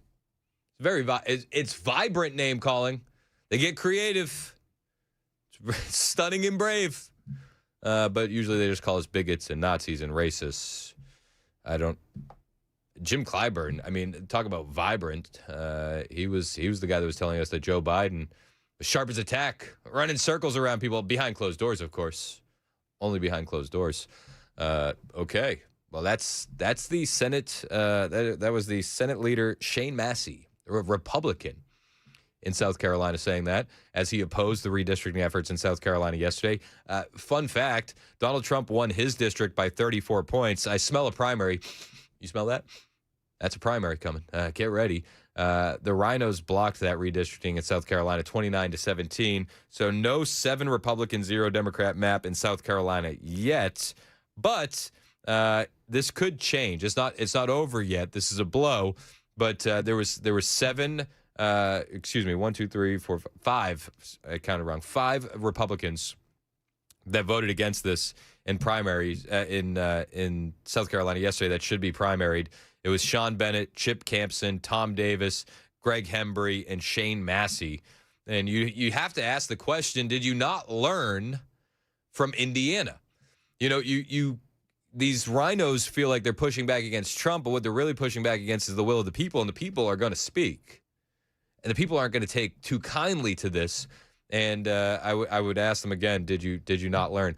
One South Carolina state rep said that their redistricting battle is not over. His name is Adam Morgan, and he said yesterday on Twitter, South Carolina redistricting is not dead. Even if Massey and his cronies win this vote, here's the next play. If the Senate blocks redistricting resolution, it goes back to the South Carolina House. The House can simply non-concur to Senate changes and refuse to pass a sine die resolution, the resolution that calls them back for a special session. This would allow the governor to call a special session. At that special session, redistricting can pass by a simple majority instead of a 2/3 vote. You may say, but the governor won't call one. True, but likely his tune will change. Even if Henry McMaster doesn't, the state budget still hasn't been passed. Hypothetically, if the House doesn't pass a final version of the budget by the 5 p.m. Thursday adjournment, end of session, then the governor must call them back for a special session. The best part, the governor can't limit what the legislature takes up at a special session. Redistricting will, all caps, be on the table. The question is, do House Republicans have the fortitude to play hardball, and will they defend the Constitution?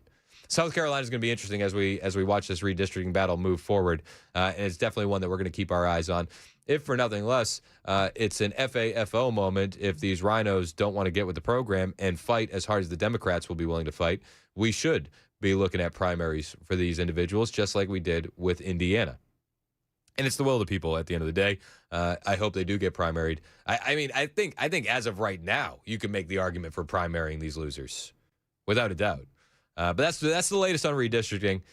We did have some wins. Missouri, shout out to Missouri.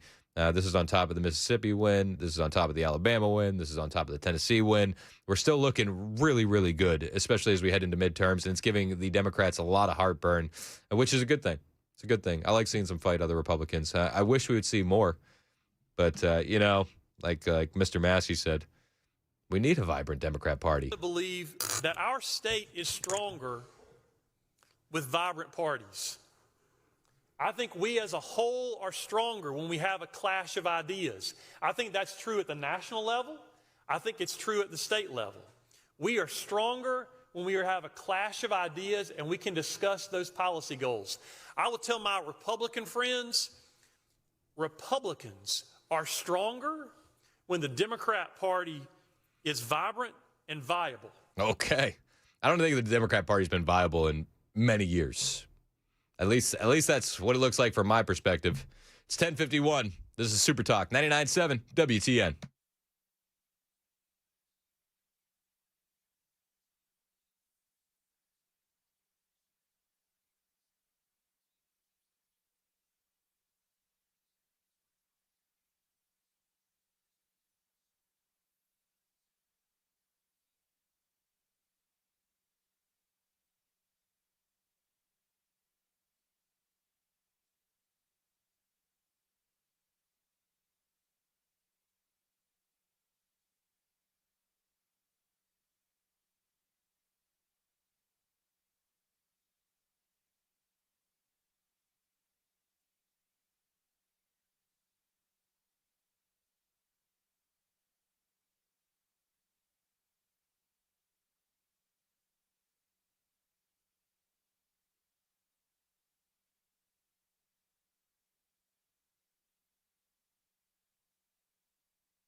Drivers, we got a crash in Williamson County. Going to be 840 westbound before Arno Road. And all members of the Democratic caucus in the state legislature have been removed from their committees and subcommittees for outbursts during the special session. That may not be all they're facing. We'll tell you about it at 11 on Super Talk 99.7 WTN. Should I get my little paper horn ready? You know the one where like it rolls out? Yeah. Yeah, I'll get it. I'll get it ready. We'll get it ready. if it's exciting, we'll play it during Ken's newscast. We won't say anything. You'll just hear a horn in the background. We got a lot to get to here on the show. J.D. Vance says that he's going to keep fighting fraud. There are some talks that he's set to deliver an ultimatum to all 50 American states that they must fully comply with anti-fraud actions or they could lose federal Medicaid dollars, per the Wall Street Journal, saying every attorney general is being informed of this right now. Minnesota, California, Illinois hit the hardest. Vance is planning to audit states in their Medicaid fraud control units, and any state who refuses to cooperate runs the risk of being cut off at the federal level. And I say good. We actually need a lot more of this. And the fraud in the country has just been insane. J.D. Vance has been doing a fantastic job and the anti-fraud task force tackling all of it. We have to take the fraud issue seriously. We really have the most accelerated, aggressive anti-fraud operation that we've ever seen from the federal government. Every week, I get a report from the task force. We have our weekly meeting, and I am shocked every single day by the things that we find. This is not just theft of the American people's money. This is also theft of critical services that the American people rely on. No amount of fraud is too big or too small. If you're defrauding the taxpayer, you ought to go to prison, and anybody who's helping you ought to go to prison too. Amen. We need more of that kind of energy, and it looks like we're getting it. Yesterday, news broke that more fraud's been exposed by an Ohio audit. Ohio, do you remember Ohio during the 2024 presidential campaign where they were eating the cats, eating the dogs? There was a lot of the Haitian stuff going on there. But they also are home to the second largest Somali population in America. What's that, you say? Well, apparently, the district that most of these Somalis live in is rife with billions of dollars in Medicaid fraud. And this is coming on the heels of the anti-fraud task force. Fox News had the call to play yesterday. It's about billions of dollars in potential fraud tied to Medicaid claims in the state of Ohio. Our senior correspondent Mike Tobin is on the story. He's in Chicago for us. Hey, Mike. And, John, of all the money that taxpayers spend to provide home health services in Ohio, 40% of it is being spent in one county. That county is Franklin. The county seat is the state capital, Columbus. Of the home health service money spent there, almost 40% of that money went to just 2 zip codes. The addresses are all within 4 miles of each other. The state auditor says overall they found what they call an error rate of almost 16%. Error rate's just a bureaucratic way to say money sent to people for whom it was not intended. Now, again, that county is the second largest Somali population in America. Now, correlation doesn't equal causation, my friends, but it's raising some eyebrows. We'll talk about this a little bit more on the other side. It's 11 o'clock on Super Talk 99.7 WTN.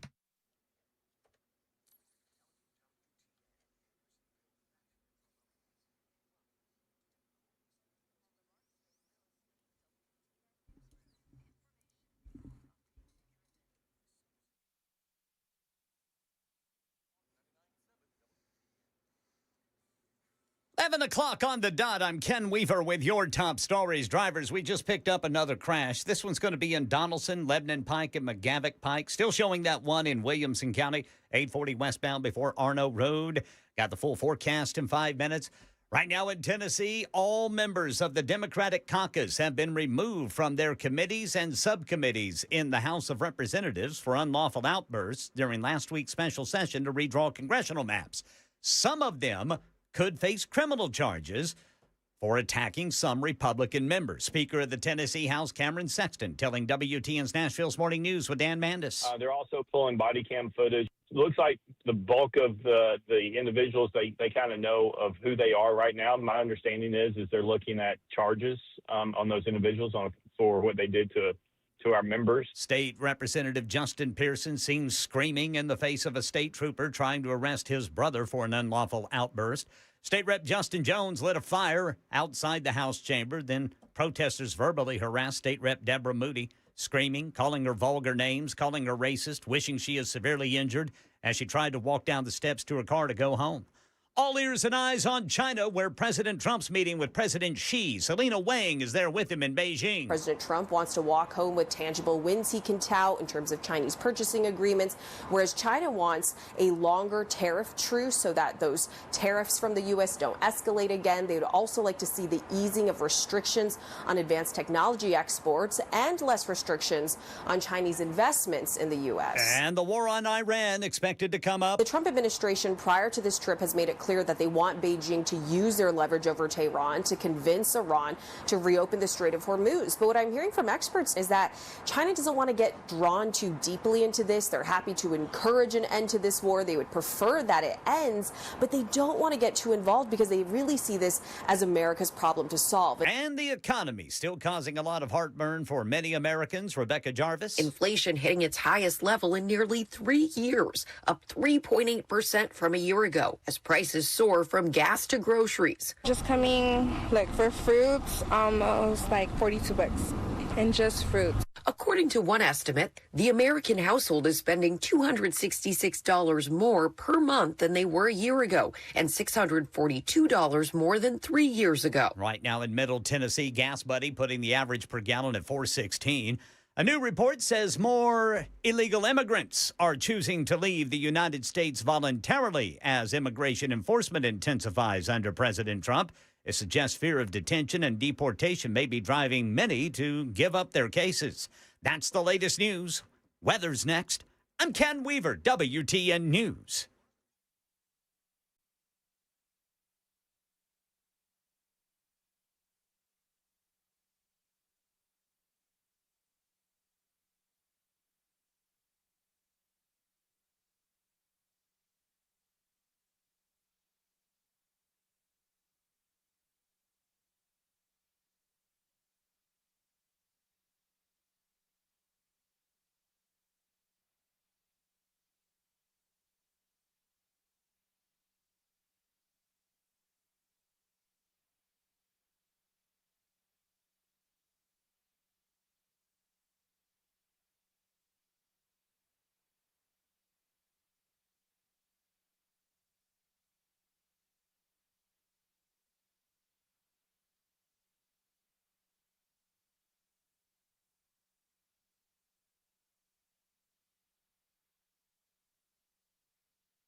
It's 6 minutes past the hour on Super Talk 99.7 WTN. My name is Chris Hand. The show is brought to you by Better Water LLC, water filtration systems, water softeners, betterwater.com.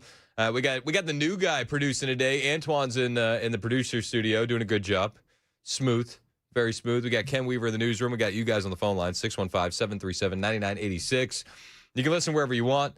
All the apps, the FM dial. You can watch us as well on Super Talk TV, which is on YouTube and Rumble. Hit like, hit subscribe, share the show with your friends. We appreciate you doing so. And we were talking about fraud before we hit the break. J.D. Vance, word on the street is that they're going to be coming down with some pretty big announcements here soon when it comes to fraud, and that they're going to be targeting all 50 states. And if you don't get with the program, you're going to be losing Medicaid dollars. J.D. Vance's anti-fraud task force has blocked $1.4 billion in federal funds from home health and hospice providers. A whopping 90% didn't even reach out at all asking to get the funds restored, per Fox News, because they knew it was fraudulent. And out of the state of Ohio, there's been a huge development on the fraud stuff, and it comes from a district that is the second largest population of Somalis in the entire country. Who could have seen this coming? Is this a surprise to anyone? It's about billions of dollars in potential fraud tied to Medicaid claims in the state of Ohio. Our senior correspondent Mike Tobin is on the story. He's in Chicago for us. Hey, Mike. And, John, of all the money that taxpayers spend to provide home health services in Ohio, 40% of it is being spent in one county. That county is Franklin. The county seat is the state capital, Columbus. Of the home health service money spent there, almost 40% of that money went to just 2 zip codes. The addresses are all within 4 miles of each other. The state auditor says overall they found what they call an error rate of almost 16%. Error rate's just a bureaucratic way to say money sent to people for whom it was not intended. Weird. Now, some of them were dead people that were still on the rolls. Some of them were other type of errors. But is 15.6% something that's significant? Well, in a program as large as Medicaid, you bet your boots it is. In fact, the Ohio auditor says that could potentially equal anywhere from $800 million to $4 billion overall. That is absolutely insane. There's a lot of people that want to talk about the federal budget. They want to talk about the $39 trillion in debt. But I'm telling you, if we could just get the fraud under control, we would be in such a better position in this country. And we should get the fraud under control. We have the tools. We have the assets. We have the technology. Let's get it done. J.D. Vance, again, is set to deliver an ultimatum. This is per the Wall Street Journal to all 50 American states that they got to fully comply with anti-fraud actions or they could lose Medicaid, federal Medicaid dollars, full stop. Minnesota, California, Illinois, hardest hit. Vance is planning to audit states' Medicare fraud control units, and any state that is refusing to cooperate runs the risk of being cut off at the federal level. This is exactly what we voted for, and I hope that they target Ohio especially hard. The concern is, have we built in enough mechanisms to rightly assess who should even qualify for this program? And then is it being used effectively? Is it being administered honestly?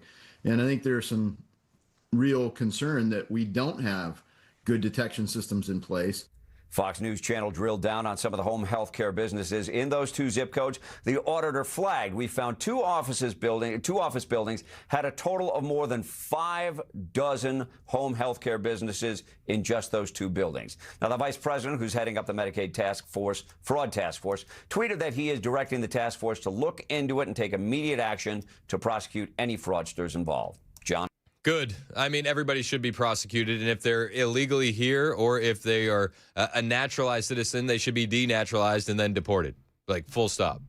You can't come here and defraud the American taxpayers. And I don't understand why Democrats aren't as up in arms about this as Republicans are. It's not like they're only stealing conservative tax dollars. They're stealing Democrat tax dollars because at the end of the day, they're just stealing American tax dollars.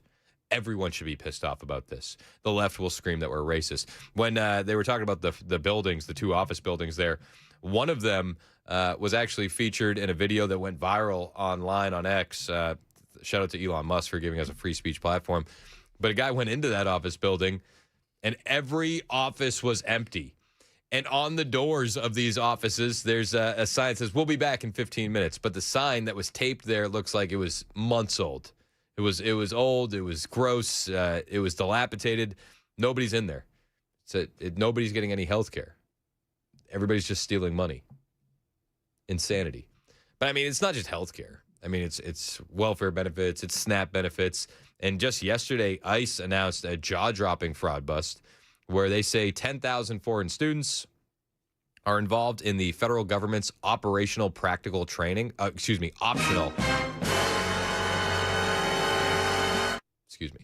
Optional practical training. But the buildings where these students should be working and they should be training, as part of their ability to be in America, well, the buildings are empty and they're run by foreign-linked groups that are sending money out of the country. Are you shocked? Locked doors, hundreds of students sharing the same address, and employers sharing the same unleased addresses. They say this is a widespread phantom employee fraud going on, and it's absolutely insane. Acting ICE Director Todd Lyons had a press conference yesterday breaking down this latest example of fraud with the Department of Homeland Security investigations. Information provided to DHS. Under the Biden administration, the fraud escalated even further. Today, we are announcing that we have identified over 10,000 foreign students who claim to be working for highly suspect employers. And that's just among the top 25 OPT employers. This is only the tip of the iceberg. Over the past year, we've dramatically expanded our oversight of OPT and can report that we've found fraud nationwide. HSI agents have visited problematic OPT employer work sites in Virginia, Texas, Georgia, Illinois, New York, New Jersey, North Carolina, and Florida. Many of these employers include NGOs engaged in suspicious activity. We've discovered empty buildings and locked doors at addresses where hundreds of foreign students are allegedly employed.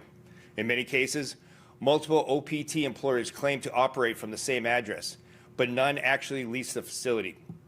We found small residential addresses listed as work sites for hundreds of foreign students, yet no employees were present. When someone does answer the door, their statements are inconsistent, or they claim no knowledge of the business. I mean, I can already hear the talking points from the left. The evil Trump administration is targeting immigrants. They're going after students. It's like, no, we're going after fraud. Why aren't you upset about this? Like, seriously. Like, where's the mainstream media covering this? Like, the only real story that I found on this was from conservative outlets or the actual press conference here by the Department of Homeland Security and their investigations unit. I didn't see a story in the New York Times about this. I didn't see it on CNN this morning. Nothing on MS Now. This is robbing everyone, not just conservatives. Everybody should be pissed off about this. Everybody should be calling for accountability on these kinds of things. We're also seeing financial red flags. Many alleged employers display clear fraud indicators, including tax liens, civil lawsuits, collections, and breaches of contract. And we are seeing suspicious financial transactions moving cash across multiple countries. We've discovered that numerous businesses failed to maintain basic employment records for the foreign students, raising serious tax reporting concerns. Some employers claim to have offshore human resources and payroll personnel. And finally, we're finding what we call phantom employees. Weird. We've identified foreign students who obtained work authorization documents through OPT, but never showed up for work at the sites they claimed. So weird. How could this be happening? All of these kids should be deported. If they're even here, the people running these businesses should be deported. If they're U.S. citizens, they should be thrown in the clink, 3 hots in a cot, and that's that. I mean, let's be honest. We need silver bracelets. We need these people postered up on the TV, held accountable, made an example of, or this stuff is going to continue to happen in this country.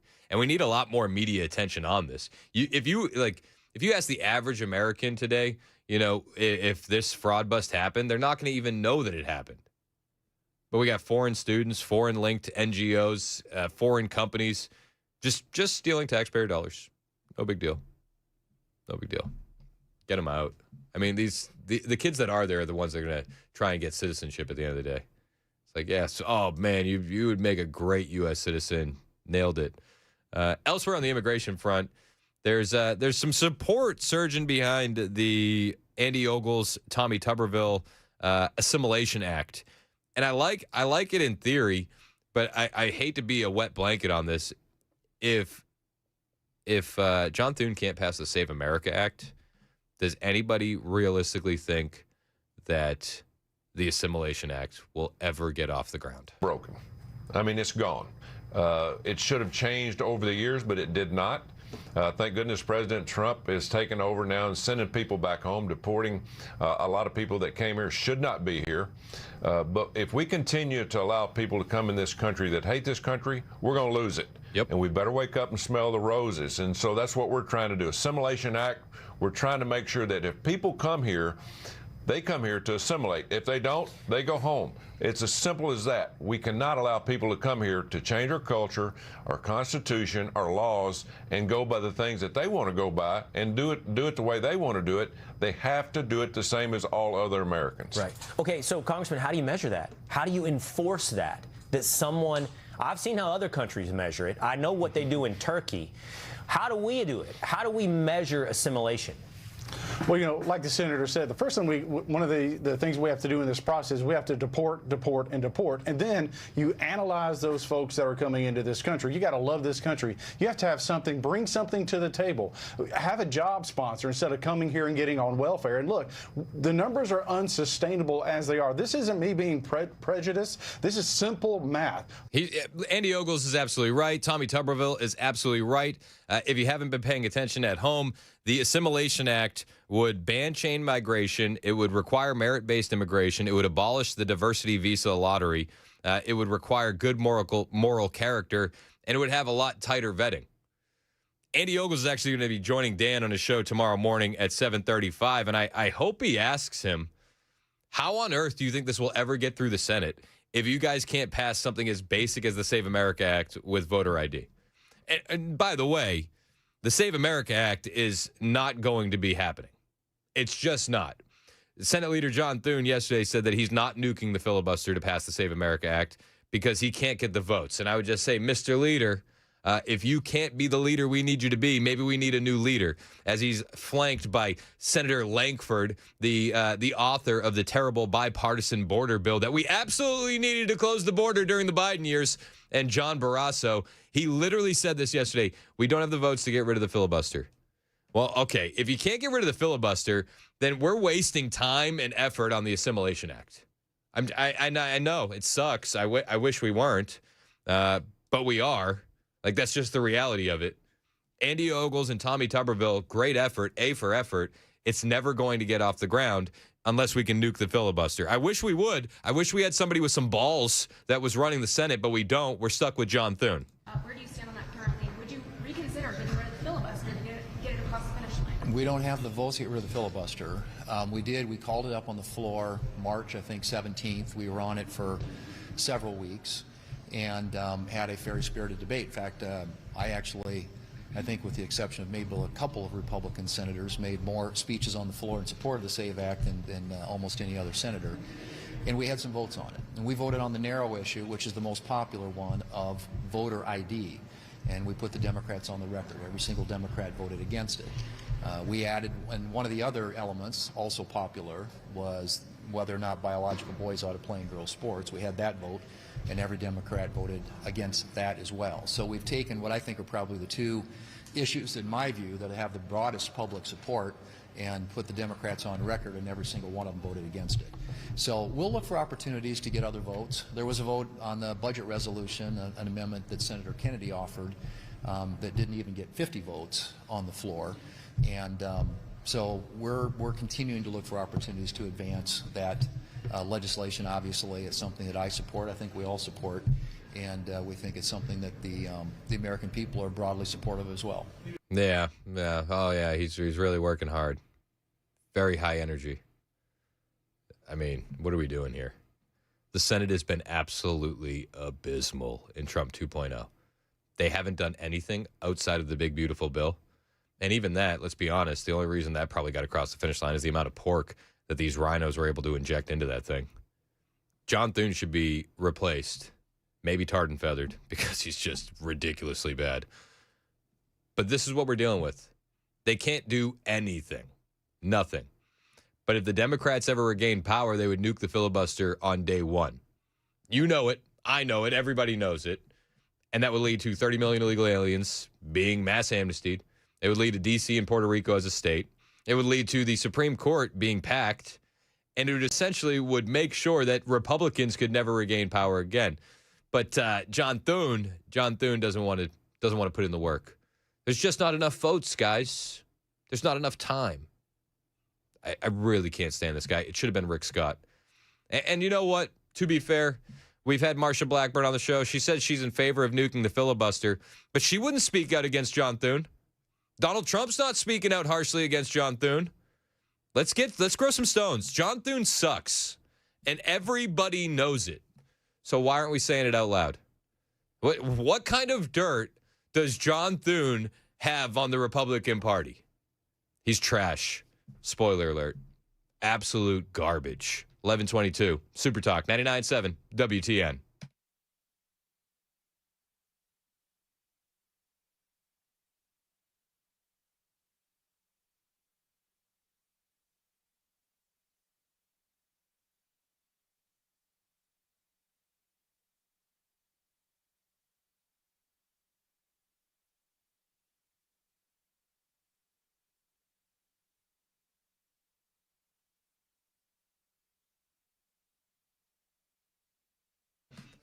Hey, what's up? It's Chris Hand here for my friend Aaron Parker over at Parker Safes and Vaults in Shelbyville. They're our veteran-owned, family-run safe and vault door business, the premier safe and vault door business in Middle Tennessee. Let's be honest, a lot of us want a safe, but we don't have any idea where to begin. We've been putting it off because we got to figure out which one to buy, where to put it, and how to get it installed. Well, this is exactly what Aaron and his boys take care of for you. It's Aaron and his sons, not Aaron and the crew, but Aaron and his sons, they're the best. They run a YouTube page, Parker Safes on YouTube, with a detailed video review of every safe that they have in stock. So you go there, you start figuring out what you like. Then you talk to Aaron. They'll help you choose the best safe for your needs, your budget. They'll give you even more information. They'll give you advice on the best place to put it. They'll deliver it, and they'll carefully install it themselves. Aaron told me that they got a ton of great deals going on right now. Plenty of safes in stock, ready to go. Not safes that are built for marketing, not safes that can be tipped over by a teenager or pried open. Those are actually filing cabinets, in case you're keeping score at home. But quality safes from brands like American Security, Rhino, Liberty, Heyman, and more. Don't put it off any longer. Call my friend Aaron today. 931-842-6445. 931-842-6445. Parker Safes and Vaults are a great sponsor of the Chris Hand Show. If you need a gun safe, you need to get it from Parker's. And if you mention the Chris Hand Show, when you buy your safe, you'll get a free pistol safe while supplies last. ParkerSafes.com.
All right, drivers, still got that crash. Lebanon Pike and McGavick Pike. Looks like they're about to clean the one up in Williamson County, 840 westbound before Arno Road. And with the entire Tennessee House Democratic caucus kicked off committees and subcommittees for violating rules of decorum, what next? We've got that for you coming from the Speaker of the Tennessee House at 11:30 on Super Talk 99.7 WTN.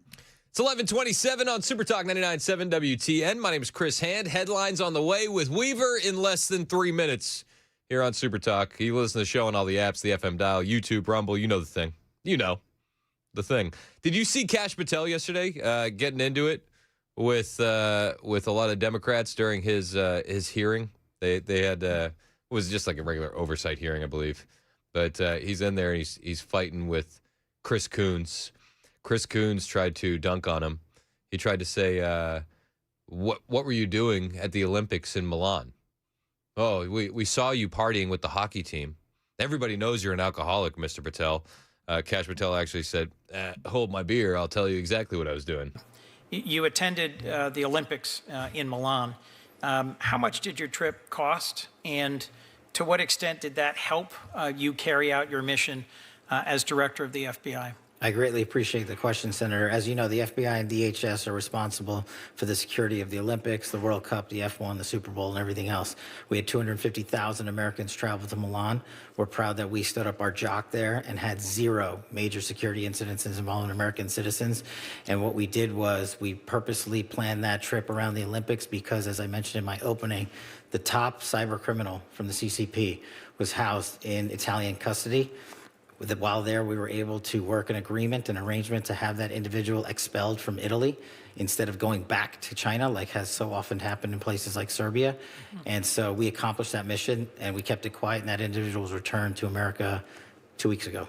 Mr. Patel, you're clearly a raging alcoholic who only went to the Olympics in Milan to drink with the USA hockey team. What do you have to say for yourself? Actually, we got the CCP's top cyber criminal, and we brought him to the U.S. Damn. I was this close to getting him. He wasn't the only one trying to smear Kash Patel as a raging alcoholic. Senator Chris Van Hollen also did the exact same thing, and Kash Patel reminded him that he wasn't the one that was sipping margaritas with a wife beater in El Salvador. That was Senator Chris Van Hollen. Occasions when your security detail had difficulty waking or locating you, is that right? Nope, it's a total farce. I don't even know where you get this stuff, but it doesn't make it credible because you say so. I'm not saying it, Director Patel.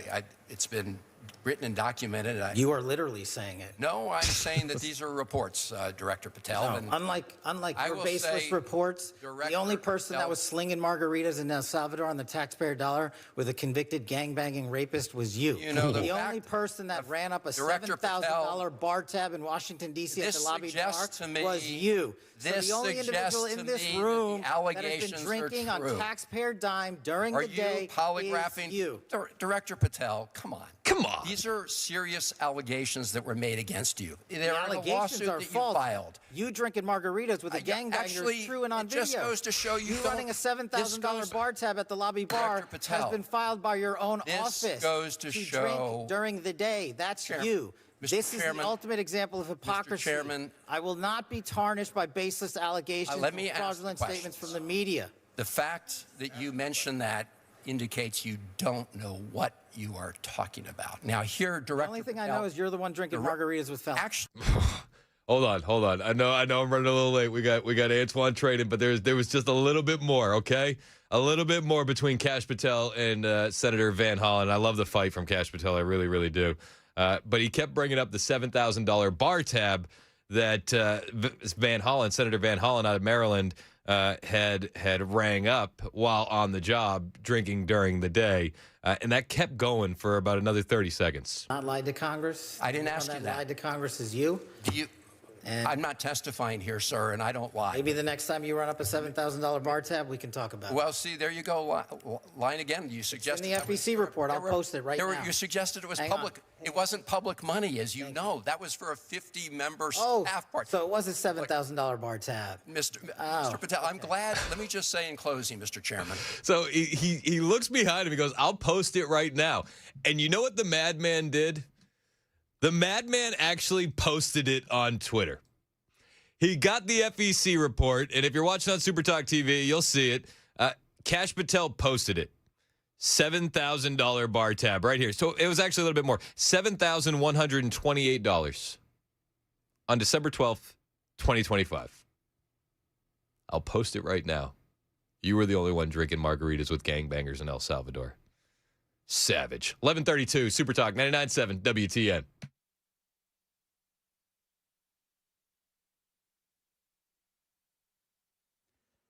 I'm Ken Weaver with your top stories. Got the full forecast coming up in 5 minutes. With the entire House Democratic caucus kicked off committees and subcommittees. Just pull down all three pots real quick, and then we'll get back to Ken. With the entire House Democratic caucus kicked off committees and subcommittees for violating rules of decorum during the special legislative session, we asked Speaker Cameron Sexton about the consequences with the legislature adjourned. And so there is a consequence with this. Some of them do meet in the summer. There's government op committees going on. And so removing their committees, and we haven't said how long this is.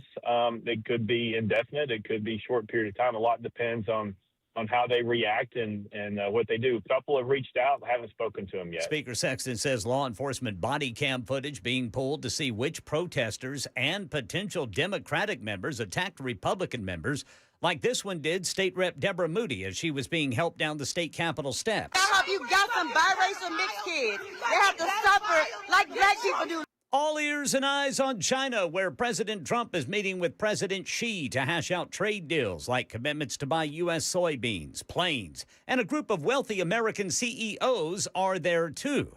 They're going to talk about the war with Iran, which is hitting Americans' finances hard. Here's Andrew Denver. Wages are not outpacing inflation. So what that means is inflation is wiping out average wage gains. So say you're getting an average raise of around 3% at your job. At this rate of inflation, it's not really a raise at all. Making ends meet is getting more and more difficult so long as energy prices continue to stay high. And health officials around the world continue to monitor the cruise ship passengers and others who may have been exposed to the Andes strain of the hantavirus. ABC's Victor Akendo has another person who may have caught hantavirus from the common way through rodents. An Illinois resident is at home awaiting test results from the CDC after experiencing mild symptoms of the hantavirus. It's believed they contracted the North American strain of the disease after coming in contact with rodent droppings while cleaning. There are only roughly 30 cases of the strain a year, and it is not passed from person to person like the Andes virus, which was found on that Dutch cruise ship, resulting in 3 deaths and leaving health officials across the world tracking passengers. So far, the Americans who are being monitored at quarantine centers are stable. A woman in France is experiencing severe illness. 3 people have died. That's the latest news. Weather's next. I'm Ken Weaver, WTN News.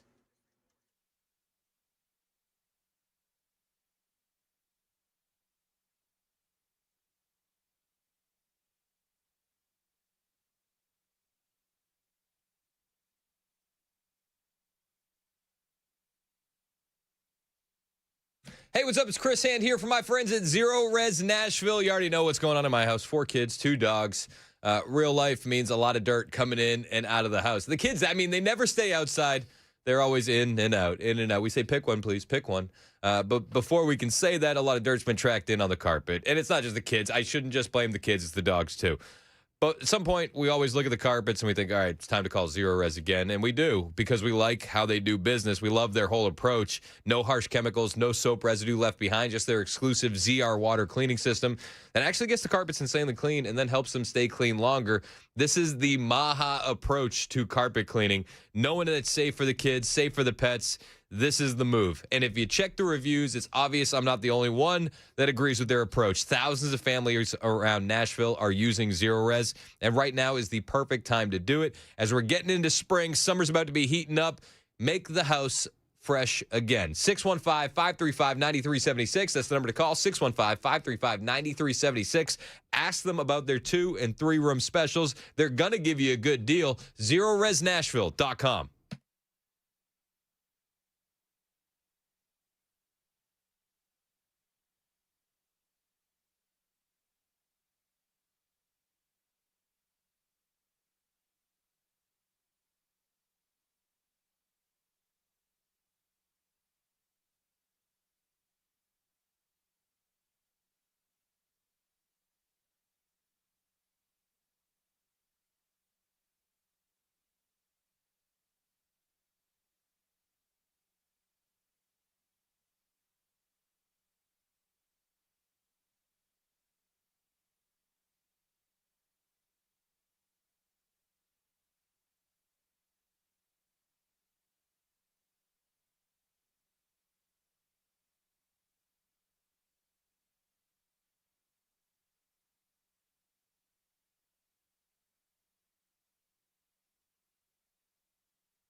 39 minutes past the hour. It's Super Talk 99.7 WTN. Hey, how are you? It's Chris Hand. Show's brought to you by Better Water LLC. Water filtration systems, water softeners, betterwater.com. We got a lot to get to in the lightning round. I'm very excited. It's very spicy. Are you ready for a spicy lightning round? Well, without further ado, let's get into it. It's the lightning round with Chris Hand. One of the benefits of watching on Super Talk TV, YouTube, and Rumble, I always do a little jig when the lightning round starts. I do, right? Would you consider? Well, I would classify it as a jig. It's a little shimmy, little jig, because the music is so good. Yeah. Sorry, I probably shouldn't have done that part, but we're trying new things. I got a lot of stories for you here. We're going to kick it right into full gear. This, my friends, is the first story in the lightning round. All right, so this was happening earlier today. A massive hearing. James Erdman III, Esquire. I'm just kidding about the Esquire part. James Erdman III. He is a CIA whistleblower. And he's testifying today about the COVID cover-up. Yep, we all knew it was happening. Everybody, you knew it happened. I knew it happened. We knew it was a scam. We knew it was a plan. But now we have a whistleblower testifying. And he said that Dr. Fauci's role in the cover-up was intentional. Health policy would have been very different had the American public been made aware that a virus from a lab in China was going to serve as the foundation for an emergency use authorization mRNA products being mandated by the former administration.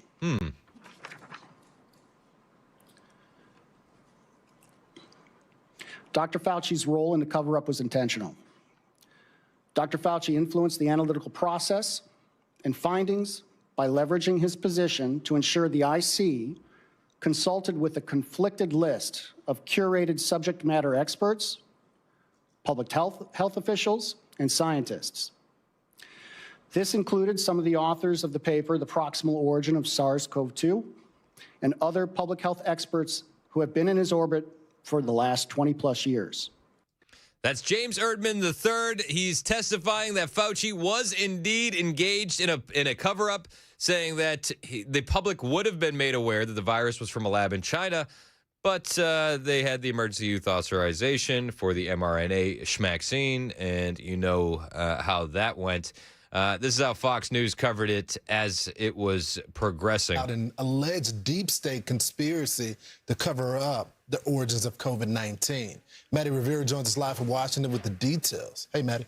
Good morning, Lawrence. So Senator Rand Paul has been investigating the origins of COVID-19 for years. He's been making the case that COVID-19 came from a lab leak in Wuhan, China, as a result of risky research. Paul subpoenaed several federal agencies last year. This morning, he says a whistleblower from the CIA will back up his allegations. Senator Paul told the New York Post the CIA veteran was detailed to the Office of the Director of National Intelligence. The whistleblower was reportedly part of an initiative to study how the pandemic began, and he alleges ODNI spied on his review group and withheld documents. I think this whistleblower will help to confirm that this was known, has been known for a long time, and that when the scientists at the CIA looked at this, they discovered, or they concluded, that the virus had come from the lab. What we're going to find is that the cover-up is a real thing, that there are members of the community, the intelligence community, that still don't want the truth to come out. No, they don't want the truth to come out. They're fighting hard against it. You know the moment that I knew that Fauci belonged in prison? Do you remember when he sat in the stands alone with a mask on at the Washington Nationals baseball game? That was the exact moment where I thought, that man is absolutely evil, and he should be in prison. Without a doubt. I was going to say something way harsher, but I pulled back. I bit my tongue a bit. Sometimes you have to do that. Sometimes you have to. People don't think it be like it is, but it do. Hey, you know how many Democrats showed up to the hearing with the CIA whistleblower? If you guess 0, Congratulations, you won. Republicans on the committee point this out this morning. There are no Senate Democrats inside of that hearing room right now. There are several Democrats on that committee who should be sitting in there, but they are not there. You heard the witness mention that. Senator Ruben Gallego, Democrat from Arizona, actually walked by us about 15 minutes ago. He saw the media cameras here, and we couldn't tell if he was joking or trolling or not, but he said, hey, what's going on here? And his staffer said, wow, I don't know, and they walked past us. So. What a scumbag. You must wear your mask. You have to wear a mask. You want to go to a restaurant, you wear your mask until you sit down, then you can take off your mask. You got to get a vaccine. Why haven't you gotten your vaccine? Do you not love your grandmother? Get your vaccine. I hate these people. I really do. I don't use the word often. I don't. I hate these people. Remember when they said that we were radicalized? And I said, yes, it was because of you. This is what we were talking about. He's on that committee. He's not in the room, but we couldn't tell if he was just joking or not.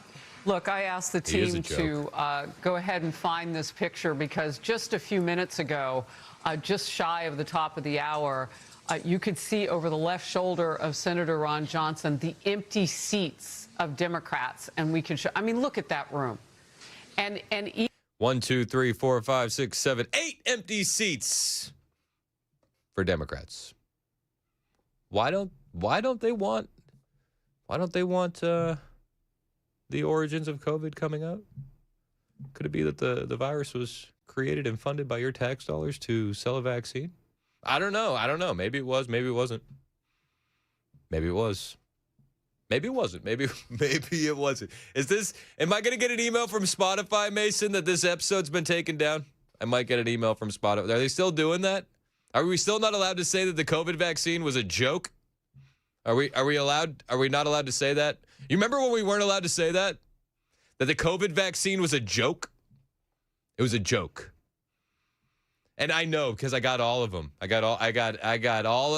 went down there. I got the Johnson & Johnson, got the Moderna, I got the Pfizer, I got the boosters. I went Max Vax. You're not supposed to go Max Vax.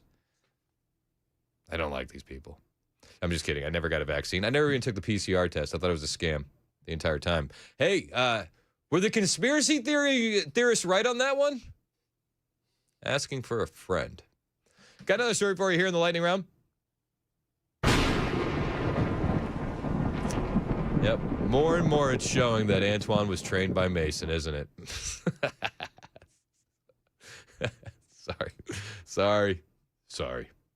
I'm not sorry. The official Democrat Socialists of America have endorsed a governor candidate for California. Do you know who they've decided to endorse?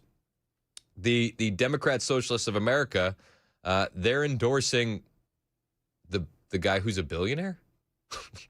What? Yep, Tom Steyer, the billionaire gubernatorial candidate, that goober, for governor of California. He's got an endorsement from the Democrat Socialists of America. Finally, and try to follow this, self-described socialists are backing a billionaire for governor. Quote, much of his wealth, talking of Tom Steyer, was also invested in private prisons and coal mining accumulated by the same things he now decries. However, the most progressive of the current... Wait. Slow down. So he's a billionaire who made his money from coal mining and privatized prisons?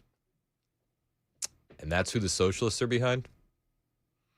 I don't know why, but this actually tracks. This tracks for me. This makes actually a lot of sense because, the Democrat Party, if they didn't have double standards, they'd have none at all. Available candidates for governor is Tom Steyer.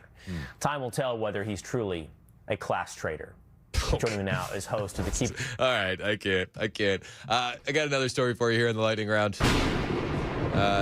If you think that that guy is probably going to win governor, you're probably right because Xavier Becerra, who was running HHS under Joe Biden during the COVID pandemic.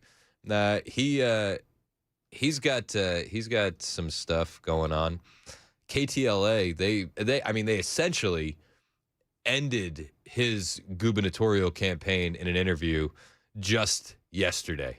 By the way, this is a profile piece. This is not a gotcha piece, right? Well, look, I think these questions are fair. It's in order to learn about you as a candidate. So long as it's about the profile. I don't know how you define profile, but I'd like to begin the interview. The way I describe profile is you talk about all the things that I've done, things I want to do, and along with some tough questions. But not only tough questions. Profile piece or not, KTLA had tough questions for Javier Becerra. Is this a profile piece or is this a gotcha? Sir, you're running for governor of California. If you can't handle the media as a candidate, how can you handle the media as the governor? This is embarrassing. Is this a profile piece? It's not a gotcha, right? I like tough questions, but I also want to talk about my favorite color and, what I like to do in the springtime, where I like to vacation. No, sir. The tough questions came, and they came quick. They asked him about the missing kids. The ones that the Biden administration lost via HHS that came in over the border that Xavier Becerra was in charge of. During your time as HHS secretary, a New York Times investigation found the health department couldn't find some 85,000 children it had released. That's not accurate. He's right. To be fair, it's not accurate because the numbers were much, much higher. Even that said, that aside, it was hundreds of thousands, not 85,000. Putting that aside, KTLA absolutely demolishes him here. Find some 85,000 children it had released. That's not accurate. What you just read is not accurate. First, that's what I'll say, because it was never the case that we could not find kids. You're essentially, I don't know if you got those talking points from Donald Trump. It's from a New York Times article. That's not savage. Absolutely savage. Did you get those talking points from the Orange Man? No, sir. We got it from the checks notes. Failing New York Times. Not what the New York Times article said. The New York Times said that individuals, the children and their sponsors, did not respond to calls. They didn't say we couldn't find kids. So they, in the KTLA piece, if you're not watching on Super Talk TV, they actually zoom in on the article and they highlight this. The agency could not reach more than 85,000 children. Overall, the agency lost immediate contact with a third of migrant children. Stunning and brave. Working overnight in slaughterhouses, replacing roofs, operating machineries in factories, children as young as 14 years old. That's good. That's good work if you can get it. That's good. Listen, they're doing the jobs Americans don't want to do. What 14-year-old do you know that's an American citizen that wants to work in a slaughterhouse? What have you ever found a 14-year-old American citizen that wants to get out there and be a roofer? They're doing the jobs Americans don't want to do. What don't you guys understand about this? Xavier Becerra says, that's not our fault. That wasn't us. That was the employer's fault. That part occurred after these children had left the care of the Department of Health and Human Services. This was after we lost them, he says. To let these children go into those individual sponsors in their responsibility. Some of these kids, probably because they needed to earn some money, started working in places that were very exploitive. Do you know how expensive it is to pay a coyote to get you over the border? I don't know if you understand this. These kids needed to work. They had to pay the cartels for their trip across the border. The governor's race in California is going great. You got the lady that's throwing hot potatoes on people. You got Xavier Becerra, who says, we didn't really lose that. We didn't lose those kids. And then you got Tom Steyer, the billionaire coal miner, privatized prison guy, endorsed by the socialists. And those are just the favorites. It's 11:53. This is Super Talk 99.7 WTN.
Hey, what's up, guys? It's Matt Murphy with Super Talk 99.7 WTN, and this morning we are out and about at my house, my brand new house that I've been talking about on the radio, with Nate from USS. What's up, brother? How are you? I'm excellent. How about you? I'm doing well. Good. We invited Nate out. Now, obviously, when you're a new homeowner, especially when you buy a house that's got a few years on it, you don't know what you're dealing with in terms of foundation. And I know that Nate knows a lot more about what I don't see and what I don't know about than I do. So bring the experts out and get them to check out your house.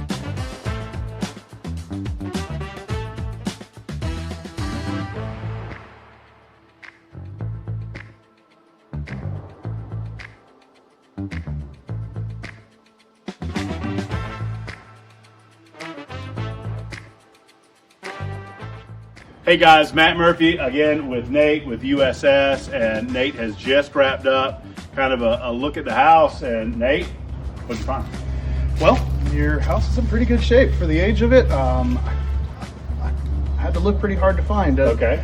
Your house being on a slope like it is here, I think we could do a lot of good by trying to terminate your downspouts a little further from the house there. Okay. Roof water is the killer of foundations, and so if we can just get it to a positive grade to drain away from your house, I think that's real cheap insurance. You want to kind of get it out and downhill. That's right. Yeah. That's So the idea. make sure that it doesn't come right back down towards the foundation walls, causing issues, settlement, or leakage. Now, if folks are watching this video and they are like, we need to get Nate out to the house to do a look. I mean, I watched you do it. It's, 30, 45 minutes, something like that. Yeah. To do a comprehensive kind of an examination around the house.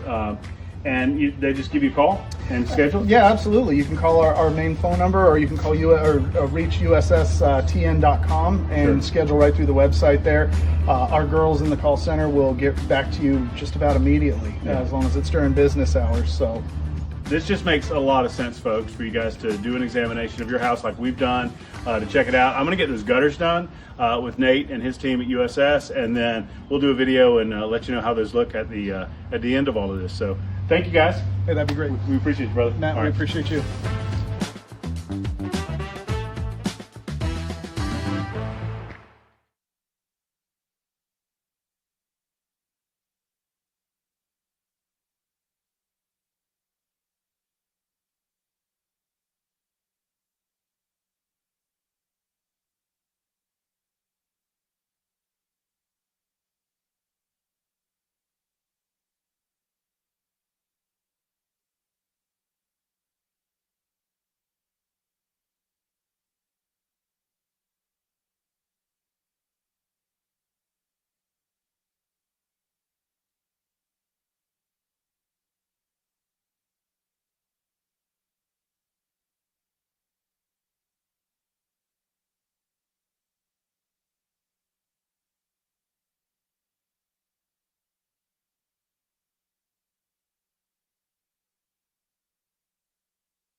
$11:58, Super Talk 99.7 WTN. I'm Chris Hand, Ken Weaver in the newsroom, Chad Benson in studio. What? I didn't get to this today. Did you see Spencer Pratt? He was giving an interview with KFI in John Los Angeles. And he said that this is how he described the first time meeting Karen Bass. So what was it like when you got there? Did you have to sit in a green room before you guys went on air in the studio together? So they said it was the best room, but they put me in the basement, which it was, so that was funny. I was in the basement, but it was a beautiful basement. And when I got to come up from the basement, I was in a hallway, and she had her amazing LAPD, security team all securing the hallway, and I could hear her voice, and it was like out of a scary movie. So I'm thinking, this is surreal, because, I've never been near a real life monster, right? This is out of a scary movie. And so we go out there and we stand next to each other. We set up, and they go, okay, we'll be here for 5 minutes. I'm like, 5 minutes? They're kind of like 4 minutes. And she looks over at me and she goes, you've done this before. And I go, a debate? And I was like, yeah. I was like, no, it's my first one. She's like, oh, your first one like this? I'm like, no, my first debate ever. She's like, you didn't do them at the university? I was like, no, I didn't do debates at the university. She's like, oh, wow. And I'm thinking to myself, lady, I'm going to eat you alive right now. I mean, I love that. Like she's lulled into a false sense of security. Yeah. And he came out for the jugular. And he did. And it's not hard when you're dealing with people who really have no skills whatsoever. Dude, he won a lot of people over. Did you see the Five yesterday? Do you watch the Five? Yeah. I feel like you're an avid Fiver. Oh, no, I'm not. But I saw that they were. Did you see Magic Johnson endorse Karen Bass? And everybody in LA is blasting her. He doesn't even live in LA. Everybody's blasting him. So Harold Ford Jr. is the Democrat on the Five. Yeah. And he was like, I was wrong about Spencer Pratt. Last week, the shine is coming off the California dream. I don't disagree with anything Kennedy has said. I think Spencer Pratt, I was wrong last week. I went back and watched the debate. I didn't think he offered as many, and you got into it a little bit. I think you were right. I was wrong. He offered a lot. He offered, you never admit anything. He offered a lot. What he's doing is what every politician should do, whether you're a Democrat or Republican. Offer real, practical, actionable solutions to. This is a movement. When you have Democrats on national TV being like, I was wrong. Yeah. He's going to win. He's got a shot. He's got a shot. He absolutely does. It's going to be him and Bass in the runoff probably. And I think he's got a real good shot. The problem is the unions come strong. Yeah. You got to deal with those unions. Those unions are just pissed. They might say that they're going to vote for Bass, but they'll do something else when they get in the booth. I think there's a lot of that, no doubt. 12:01. Chad's in next. It's Super Talk 99.7 WTN.